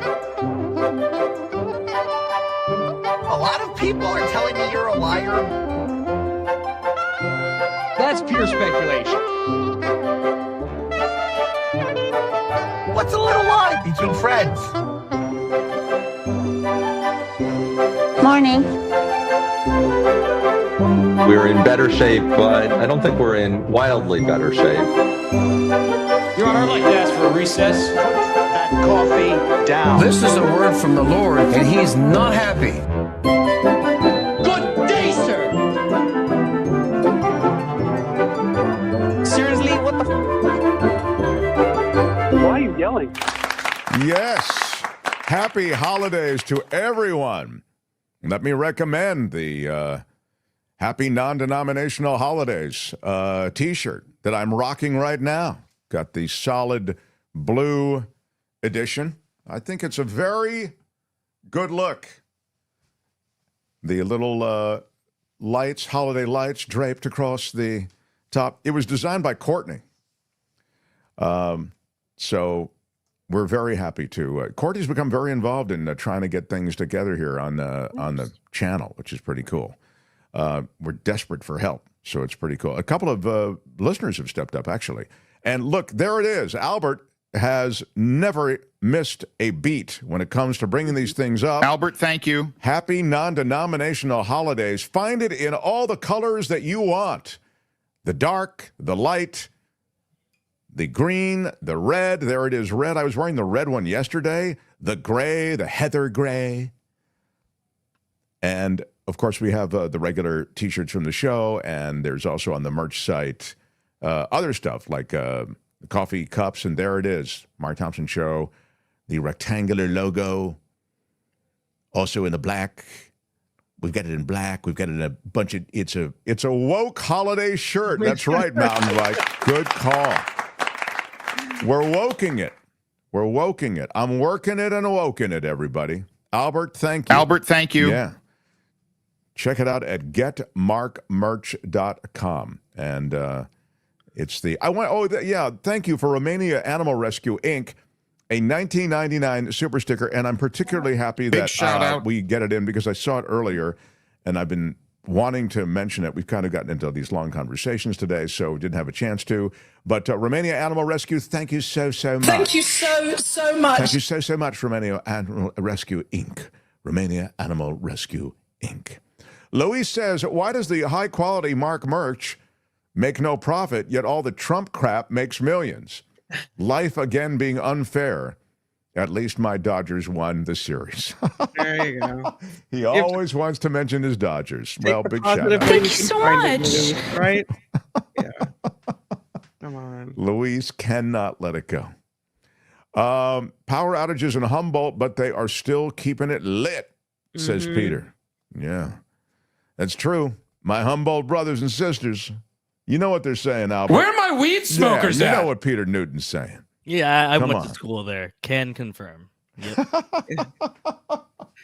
So the tsunami warning, as we mentioned earlier, was canceled, but yes. They are still asking people to remain observant around the sea. Stay at home and get baked. Yeah, there you go. That's really what. There's no longer a threat. But did they say that? Is that an official the baked thing? That would seem odd. Remain observant and exercise normal caution near the sea. There were so many people looking up tsunami warnings that there was a tsunami warning website in California that crashed. So, wow, that's not good. Not really good. Narak by the Sea asks, just wondering, Mark, are you dropping the from TMTS? I thought the MTS went to a I thought if you just go MTS, it goes to a puppet show. Just wondering. Well, you're sort of right. You actually have asked a very wrapped up question, and I'm going to answer it quickly. I wanted TMTS, The Mark Thompson Show, because the website has to be themarkthompsonshow.com, which is what it is. Because if you go to markthompsonshow.com, which is what you're asking about, it's not a puppet show, it's a ventriloquist that you go to, who I guess is named Mark Thompson. So anyway, we have themarkthompsonshow.com, and if you go there, that's a clearinghouse for a PayPal, Patreon links, for the YouTube link, for, stuff. It's a show links and stuff, and eventually it'll be built out even more. But your question, just wondering, are you dropping the from Mark Thompson Show? It hadn't been our intent to drop it, but we're finding that increasingly, just in terms of design and stuff, we just go MTS, which is Mark Thompson Show, and that does leave off the T from TMTS. So, in summary, Your Honor, I'd like to say that both are acceptable. TMTS and MTS are both acceptable. So, I hope that clarifies that question. Even I am losing track of exactly, what we can do and what we can't. No. Did you get your new Spotify year-end wrap-up list? No. Oh, you didn't? I don't think I did. Where would I have gotten that? I think they send it to you, and At it's the all markthompsonshow.com? no, no, wherever you take your Spotify. But it's supposed to be the list of your most listened to songs during the year, your most listened to artists during the year. Oh, that's kind of a cool idea. Yeah, kind of interesting to see what people, what you were listening to the most. What were you listening to the most? I didn't get one because I don't use Spotify, but Oh, my okay. daughter came out and told me all about her list and what was on her list. Oh, Yeah. that's cool. I'll bet you Albert has a Spotify. But have you gotten that notification from Spotify, Albert? Yeah, I did. It's an annual thing that they do. They've been doing it for years, and then it's just been taking over social media. It's either you're posting your Spotify Wrapped or you're complaining about everyone posting their Spotify Wrapped. But I think it's interesting to see if we could see how the Mark Thompson podcast has been doing on there too. That might be interesting. Yeah, yeah. All these shows are podcasted, by the way. You can listen to them. Yeah, all these shows are on all fed up to all the audio platforms. Thank you for remembering to mention that, Albert. I never mentioned that. Albert, thank you. And I'll also just to quickly address this. We are on Blue Sky now. Mark, look at your Blue Sky pick. Did you just do a Leaving Las Vegas bedhead pick? What? Yeah, let me just look at the Blue Sky pick. I didn't even notify that we're on. I've got to get better at Blue Sky. This is But our if you're Blue going- Sky. It's themts.bsky.social. Exactly. Thank you. Now that is the MTS. That was the last time we had to deal with that question. But I guess I do kind of look like I have a bed head. What I really want, the reason I wanted that picture was because of the cat. Cash is my cat. And I love my Cash, and I love all the cats and all the animals and all the creatures in the world, and I wanted that on there. But but you're right. It's not the most flattering picture of me, but it's a very flattering picture of the cat, and that's really why I wanted it. And there was something else. Wasn't MTS the initials for the Mary Tyler Moore Show or something? No, but close, John. MTM was the initial for the, that's the, all right, thank you. So, are there any other loose ends before I close this place up? I think that's it. All right. All right. Well, then, with that said, Albert, and without any further delay, although I really do enjoy delaying. I just began the new podcast that Lisa Joyner is part of, and it's excellent, says Heidi. Mm-hmm. Yeah, Lisa was here yesterday. This is really an intriguing podcast. It's 9 episodes, and I'm traveling over the weekend, and I'm going to be, binging it. It's called, it's called The Man Who, what is it called, Kim? I'm sorry. I was going to ask Albert, but he wasn't here yesterday. It's called The Man Who, let me tell you. I'll tell you what it is. Or I won't. This is horrible. I just did it yesterday. It really sounds super intriguing. I can tell you all about it. I just can't give you the title. They discover that their father was involved in the Nazi, creating this Nazi war weapon of war, and it turned the war. It was pretty incredible. And it is called, I've got all the information on it. I know. I'm looking at I've got all the information on everybody and everything. All right. Well, this is... it's called The Man Who Calculated Death. Well... all right. Took me long enough to find it. The Man Who Calculated Oh my God, Death. that's so embarrassing. And it's on Wondery Plus. Yeah, it's on Wondery Plus, but it's also on across all podcast platforms. Remember, she told us it started at Wondery Plus, but then across all podcast platforms. So thank you for mentioning that. Wow. Mention it again. I feel embarrassed that we didn't have the name. It's called The Man Who Calculated Death. Wow. It's a great title. Love it. All right. The Mark Thompson Show. It's not really the smoothness with which I like to go out. We had this great, but I'm glad that you loved it so much and that you're enjoying it. And I will, The Man Who Calculated Death. And so there it is. Albert has the picture for you. So check it out.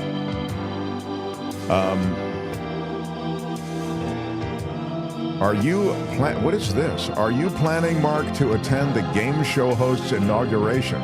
Oh, I see. The Trump inauguration, yes, I'll be wearing my Trump sneakers. I cannot.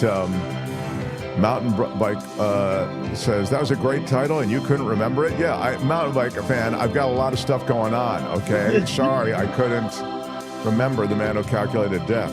Oh, my Lord. I want to get out of here before the audience totally turns on me. Any more than they already have turned on me. Tomorrow it's our Big Friday show, and I'm Shadow Stevens for the Mark Thompson Show. Bye-bye. Michael Shaw, Florida Mall. Kim is going over to the After Party Live. Thank you, everybody. Thanks for the support. Until tomorrow. Bye-bye.